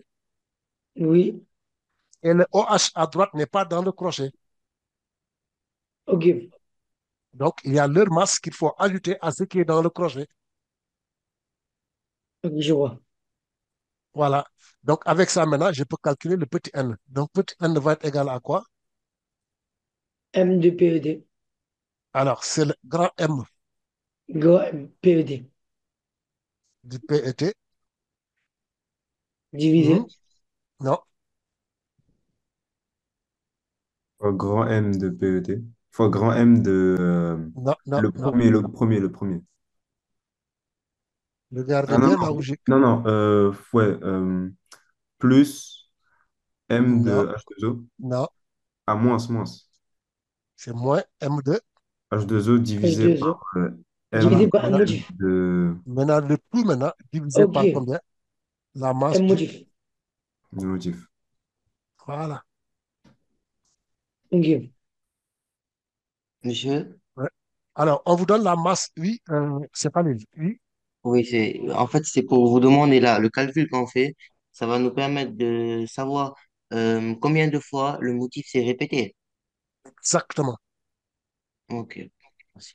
Voilà. Donc, si je remplace, j'ai tout ce qu'il me faut.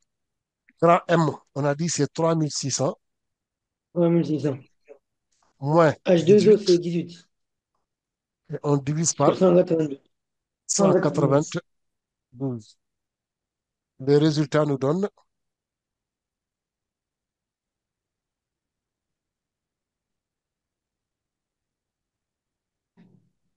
hmm,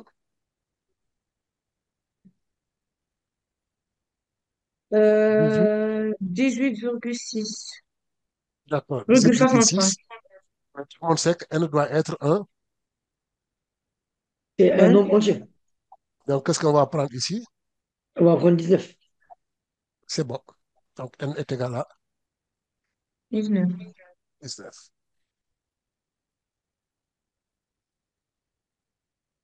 Voilà. Donc, monsieur, là, le PET, il est répété 19 fois.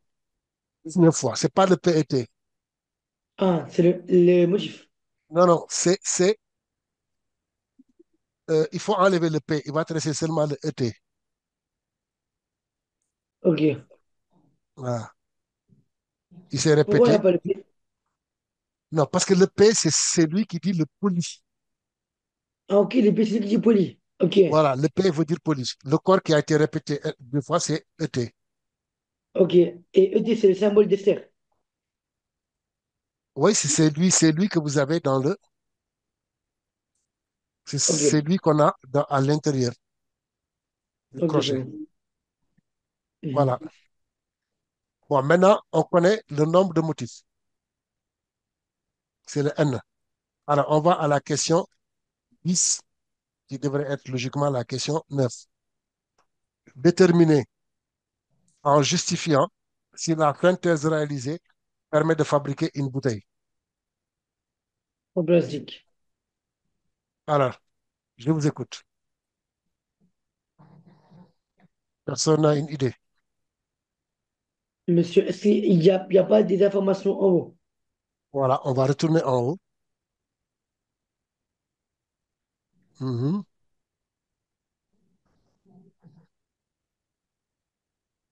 Particulièrement à l'étape 1. Mhm.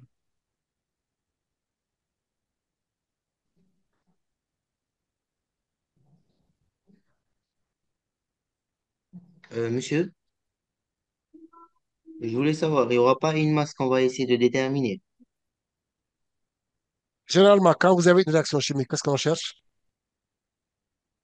Si on veut Le connaître la réactif masse limitant. du produit, le réactif, Limitant. voilà. Donc, il nous faut d'abord chercher le réactif limitant. Donc, on va chercher ce qu'on appelle la masse du produit.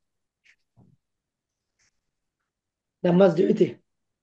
Voilà, la masse du produit. Ici, le produit, c'est le P, P, P obtenu, hein.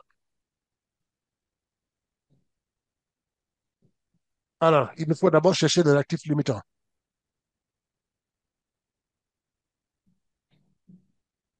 On peut faire le tableau d'avancement, comme aussi on peut faire le rapport de chaque nombre de moles par son coefficient, par le coefficient correspondant. Alors, on va chercher d'abord le nombre de moles de l'acide. Comment calculer le nombre de moles? C fois V. Non, regardez bien ce qu'on a donné dans l'étape 1. Qu'est-ce qu'on a donné? Ah mince. Pour l'acide, qu'est-ce qu'on a donné? Mais c'est pas 20 grammes. On a donné la masse. Donc, comment calculer la quantité de matière? Masse sur masse molaire. Masse sur masse molaire. La masse Et molaire, c'est pas. La masse c'est molaire, c'est. dans le tableau. Ok. Donc, La monsieur, on masse, va faire 32 là, sur 3600. c'est 32. Pourquoi 32? Pardon? La masse est 20 seulement. La Ah, masse, c'est 20 grammes.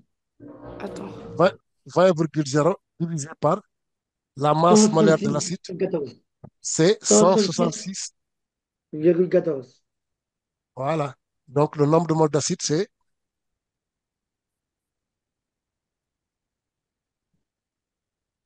0,120. C'est ouais, c'est ça. 1,2 distance moins 1. 0, d'accord, 0,120. Est-ce que je dois prendre trois chiffres? Oui, on doit prendre trois chiffres.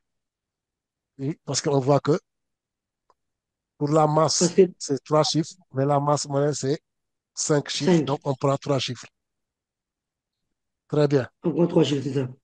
Alors, si je calcule N acide sur son coefficient, c'est combien dans Euh, l'équation? C'est pas M, est-ce qu'on peut, monsieur. Hmm. C'est est-ce N. qu'on peut remonter?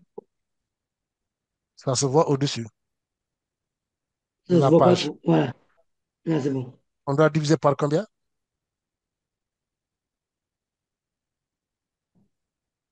N.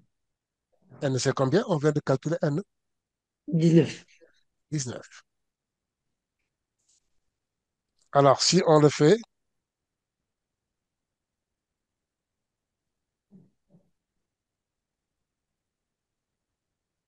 on Ça trouve fait, combien? monsieur, on Oui. trouve 6,3. 10 puissance moins 3. Combien tu as dit? 6,3 Donc, 6,3 fois 10 puissance moins 3. moins 3 moles. Moins 3 Alors, moles. on va calculer maintenant le nombre de moles du glycol. Alors, pour le glycol, qu'est-ce qu'on doit utiliser pour calculer le nombre de moles? Remettez le tableau. Oui, très bien. Mhm. C'est bon, Maïcha. Oui. Euh, Monsieur, Non, il y a Maïcha qui parle. excusez. non, non, non, allez-y. Allez-y, Khalil. Ok, en fait, je voulais vous proposer, comme ils ont donné le volume Mhm. et qu'on connaît aussi la masse volumique, Ouais. on, on peut faire le volume Mhm. multiplié par le rho Très bien. pour connaître la masse. Alors, la masse volumique, c'est combien? La masse volumique, ils ont mis 1,1. Je multiplie par le volume. Alors, il faudra vérifier, est-ce que c'est les unités? Les unités sont en accord, hein? E200 en millilitres. D'accord. Donc, c'est bon. Donc, je multiplie par 40. Ce qui va me donner Ça combien? fait 44. Hmm. 44. 44. Ouais. Oui. Et je dois diviser maintenant par son coefficient. Si je divise par son coefficient stoichiométrique, c'est combien? Monsieur, Oui, là, monsieur, le rho fois V, il nous permet juste de calculer la masse. Et là, là, on a juste calculé la masse avec le rho fois V. d'accord. Donc, je mets la masse. Ouais. Après, là, Normalement, maintenant, on à doit diviser par la calculer masse la molaire. quantité de matière. On doit Voilà. diviser par la masse D'accord. Donc, le N de glycol va être égal à la masse. 44. La La masse en masse qui masse est molaire. 44.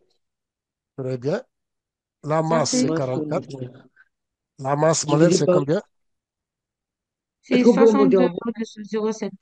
62. Hmm, Ah, ok, c'est bon. 62, virgule. 0,7. Ça fait 0,70.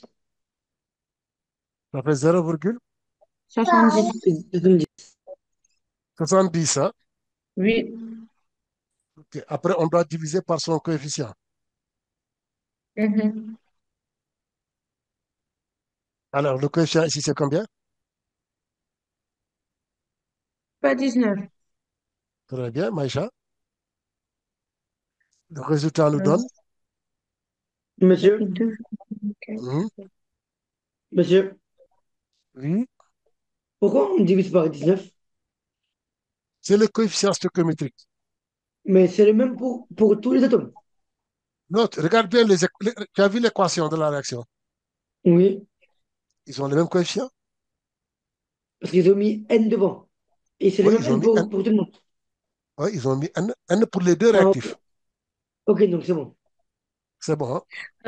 Ça, ça donne 0,036. Non, 0,0. 0,37, 37, 37. Très bien. Je vois que vous Monsieur, il ne faut respectez pas même les faire chiffres. les chiffres D'accord? significatifs. Faut pas.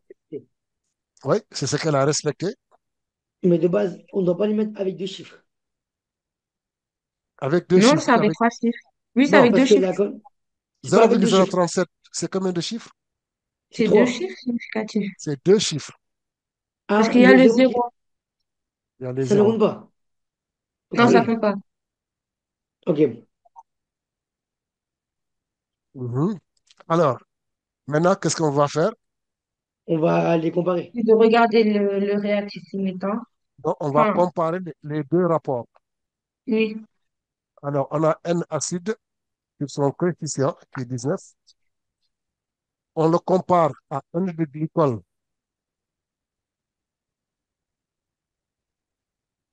Monsieur, sur son coefficient qui est 19. le Qui est le plus N-acide, grand? il est Qui est le le plus plus grand, grand? c'est le C'est glycol. c'est le glycol. Le Alors, glycol. puisque le Oui, glycol, le rapport le plus grand est le glycol, donc, qui est le réactif limitant? c'est l'acide. Alors, ça veut dire quoi pour ceux qui ne l'ont jamais fait? Ça veut dire que tout simplement, le XM, si vous devez le calculer, serait égal à N acide divisé par son coefficient, c'est-à-dire 19. Ouais. Donc, c'est l'acide qui est le réactif L'acide dedans. et le réactif limitant. Donc, comment trouver maintenant le nombre de moles de PET formé?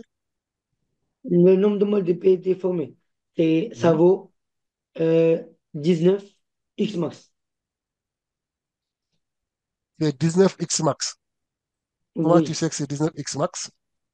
parce que auparavant, on avait déterminé le petit n. Mm, mm. Non, c'est pas bon. Ah. Vous avez appris la relation de proportionnalité. Nombre de moles du réactif sur son coefficient égale nombre de moles du produit sur son coefficient. Mhm. Donc, à quoi est égal le nombre de moles de PET formé? Donc, nombre de moles de PET formé sur son coefficient. Son coefficient, c'est combien? 19. Le coefficient stoichiométrique de PET C'est un. Monsieur, c'est un. Ah, A c'est un, oui. Un. égale au nombre de moles maintenant de l'acide sur son coefficient.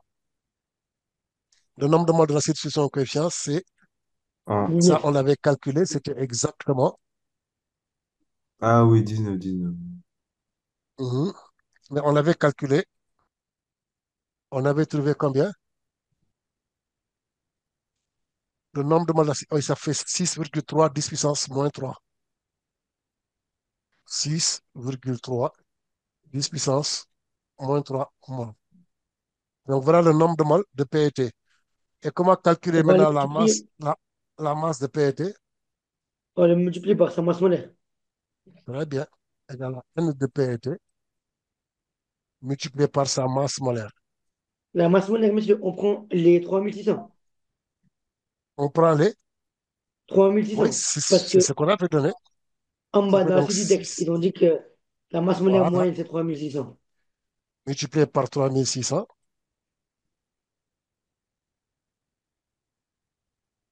Et on obtient la masse obtenue. Donc, la masse de PET formée au cours de la réaction, c'est combien? Mezzo, J'arrive, j'étape. euh, on Je trouve peux 18, donner. hmm, tu Je trouves peux combien? donner Oui, 22,68.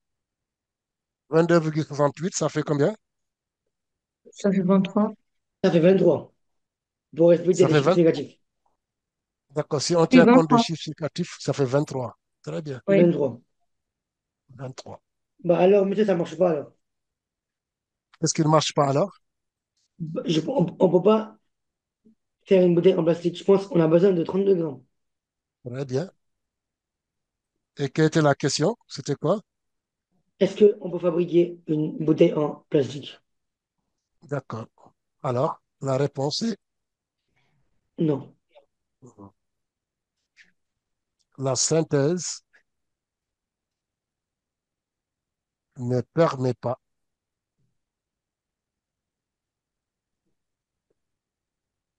de fabriquer une bouteille. Pourquoi? Quelle Parce est que la la masse réponse? formée, parce que la masse Ouais. formée est inférieure à Mhm. la masse pour fabriquer une bouteille en plastique, qui est 32 grammes. Ouais, Khalil? En fait, monsieur, c'est juste pour que vous redescendez dans les questions. J'avais une question. Ouais, Au niveau de la question, en fait, par rapport aux données, ils ont donné, ils ont dit que l'analyse du PET synthétisé permet d'évaluer sa masse molaire moyenne à 3600 grammes par mol. Et après, ouais. ils ont dit, sachant que la masse molaire du motif M-motif du polymère est de 182 grammes par mol. Je Donc, voulais savoir, oui, les, les 182 grammes par mol, c'est seulement ce qui est contenu à l'intérieur. très bien. Ok, c'est ça en fait où j'étais un peu perturbé, quoi. Merci. Ah, d'accord. Ouais. Ok, sûrement, tu as eu à le calculer. Comment? Tu as calculé ça. Et donc, Ah, ok.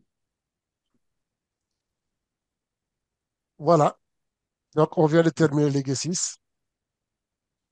Donc, si je dois faire... Bon, d'abord, est-ce qu'il n'y a pas de question particulière par rapport à ce qu'on vient de faire? Non, non, c'est bon. C'est bon. Alors, donc, si je me résume, ce chapitre nous permet donc de savoir comment fabriquer des produits, mais surtout des composés organiques, comment on doit procéder. Il faut les 4 étapes. La première étape, c'est la réaction chimique. La deuxième étape, la L'essai deuxième d'isolement. étape, c'est l'isolement. La troisième étape, c'est C'est la purification, la purification. La quatrième étape, l'analyse du produit. l'analyse du produit. Oui. Monsieur, Oui, pour faire la purification, on peut procéder par distillation. Oui. oui, mais tout, voilà, très bien, elle te répond. On Et peut par passer par, décristallisation. mais ça dépend du produit que vous voulez obtenir. Et en fonction du produit qu'on veut obtenir, on doit savoir quel type de purification on doit faire. Mhm. D'accord. Voilà. Donc, voilà les quatre étapes à connaître par cœur. Savoir pourquoi on fait, et connaître tous les, attention, vous devez connaître après les montages. Tous les montages, c'est à connaître par cœur. Euh, D'accord? montage, Oui. c'est-à-dire? Ah, Les montages, le chauffage à reflux, ah oui, oui, oui, oui. la filtration sous vide, etc., etc. Tout ça sont des montages qu'il faut connaître pour bien maîtriser ce chapitre. Savoir comment on calcule le rendement. Mais vous avez vu que ce chapitre demande aussi des notions euh, des chapitres précédents, tels que les facteurs cinétiques, le rendement d'une réaction. Alors, connaître aussi ce qu'on appelle un motif, parce qu'il n'est pas dit que chaque fois que vous allez... Parce que ça concerne un peu la polymérisation. Parce que j'avais dit, on peut avoir le changement de fonction dans la réaction chimique, on peut avoir la synthèse organique, on peut avoir le changement, la modification de la chaîne carbonée. Après, j'avais parlé de polymérisation. Ce qu'on fait comme exercice aujourd'hui, ça touche un peu à la polymérisation. Donc, voilà des choses qu'il faut bien maîtriser et tout ce qu'il faut apprendre par cœur. Donc, vous le savez maintenant. Donc, la question que je dois vous poser en dernier lieu, c'est qu'est-ce que vous aimeriez faire la prochaine fois, comme on avait fait la dernière fois? Attendez, il y a Khalil qui lève la main d'abord. Oui, Khalil. En fait, c'est possible que vous listez toutes les choses essentielles à connaître par rapport à ce chapitre sur votre où vous écrivez, au moins pour qu'on puisse recopier et que ça nous aide. D'accord. Donc, je réécris. Ouais, ouais, s'il vous plaît. D'accord. Il y a les quatre étapes à connaître, hein. Quatre étapes. Je rappelle que les quatre étapes. La première étape, c'est la transformation.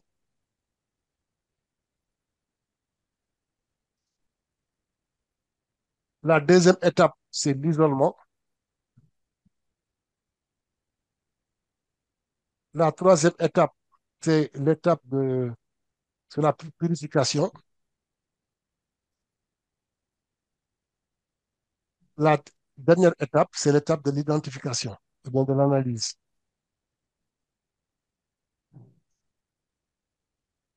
Après donc ces étapes-là, ce qu'il faut connaître, c'est le rendement.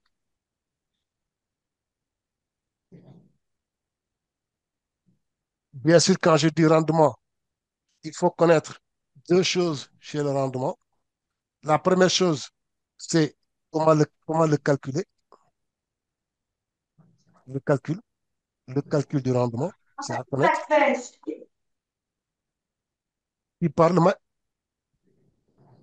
il y a le calcul du rendement, mais aussi savoir comment augmenter le rendement, c'est-à-dire améliorer le rendement. Alors, comment on l'améliore? Premièrement, on peut utiliser, dans le cadre d'un équilibre chimique, on peut utiliser, donc on élimine un des corps au fur et à mesure de sa formation, un des produits, ou bien on utilise un des réactifs en excès. Monsieur, Oui. pour augmenter le rendement, est-ce qu'on Mhm. peut augmenter la quantité du réactif en excès? Voilà, c'est ça. Ça, c'est bon aussi. Ok. Si vous augmentez la quantité du réactif en excès, ça nous permettra aussi de retrouver, d'augmenter le rendement de la réaction. Mhm. Mhm. Alors, les choses qui restent, c'est bien sur ce qu'on appelle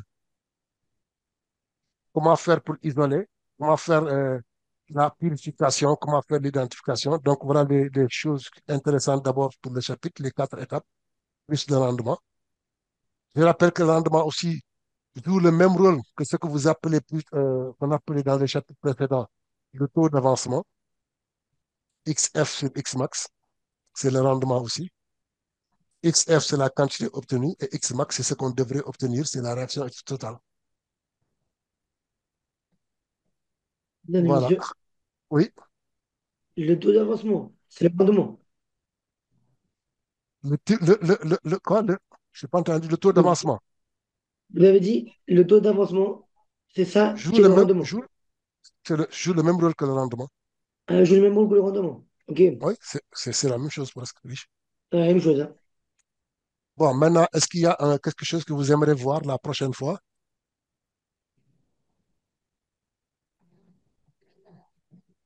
La dernière fois, Moi, c'était Maïch. Oui. moi, je propose mouvement dans un champ uniforme. Ce Mouvement serait dans un possible champ de, uniforme. ce serait Oui. possible Alors, aussi de faire lequel? onde Lequel? mécanique. Oui, Alioune? Est-ce que ce serait possible de faire onde mécanique? Les ondes mécaniques. Oui, ondes, signaux, tout ça. Oui, mais particulièrement quel chapitre? Euh, Donc, les ondes mécaniques, tu veux parler des interférences. oui, ça aussi. Oui, c'est Oui. l'interférence et la loi de diffraction. La diffraction, c'est les ondes lumineuses. Ouais, Ce pas des ondes mécaniques, mais c'est des ondes électromagnétiques, ouais, c'est ça. particulièrement. Bon, c'est vrai qu'on peut avoir des ondes, la diffraction avec des ondes mécaniques aussi, hein. Bon, Maïcha a parlé de mouvement dans un champ. Là, on vote. Est-ce qu'il ne faut pas faire la diffraction ou les interférences? C'est pas la peine de parler. Vous levez seulement la main pour qu'on sache ceux qui sont pour la diffraction, par exemple. Pour la diffraction, je n'ai que deux, trois. On n'a que trois qui ont levé la main. Pour la diffraction, hein. Ah, il y en a quatre. Comment on appelle ça? Les interférences, personne. Et pour le mouvement dans un champ, alors, mouvement dans un champ, il y en a deux qui ont levé la main, mais il faudrait qu'on sache parmi les deux dans quel champ. Champ électrique ou champ de pesanteur. Mais apparemment, les autres ont gagné, hein. Ils sont beaucoup plus nombreux. Les autres ont gagné, ils sont beaucoup plus nombreux. Bon, mais peut-être la prochaine fois, on le fera. Mais si vous pouvez aussi me donner une idée sur quel champ. Champ de pesanteur ou Champ champ, électrique. éle- champ électrique. D'accord. On y pensera. Peut-être après, Monsieur, donc, après la diffraction. Oui, peut-être, voilà, peut-être le prochain cours que vous faites sur la diffraction, après la diffraction, vous faites sur le oui. champ électrique. D'accord, c'est promis. Que Dieu nous garde. Ciao. Je vous remercie et à la prochaine fois. Ok, merci. Ne ratez Au Merci, pas, monsieur. revoir. ne ratez surtout pas ce cours. C'est toujours le samedi à la même heure. Ok. Mhm. Voilà. Ok. Au revoir. Ok, Au merci. revoir. Au revoir. Je vous en Merci, prie. monsieur. Au revoir. Au Eh, revoir. monsieur, merci.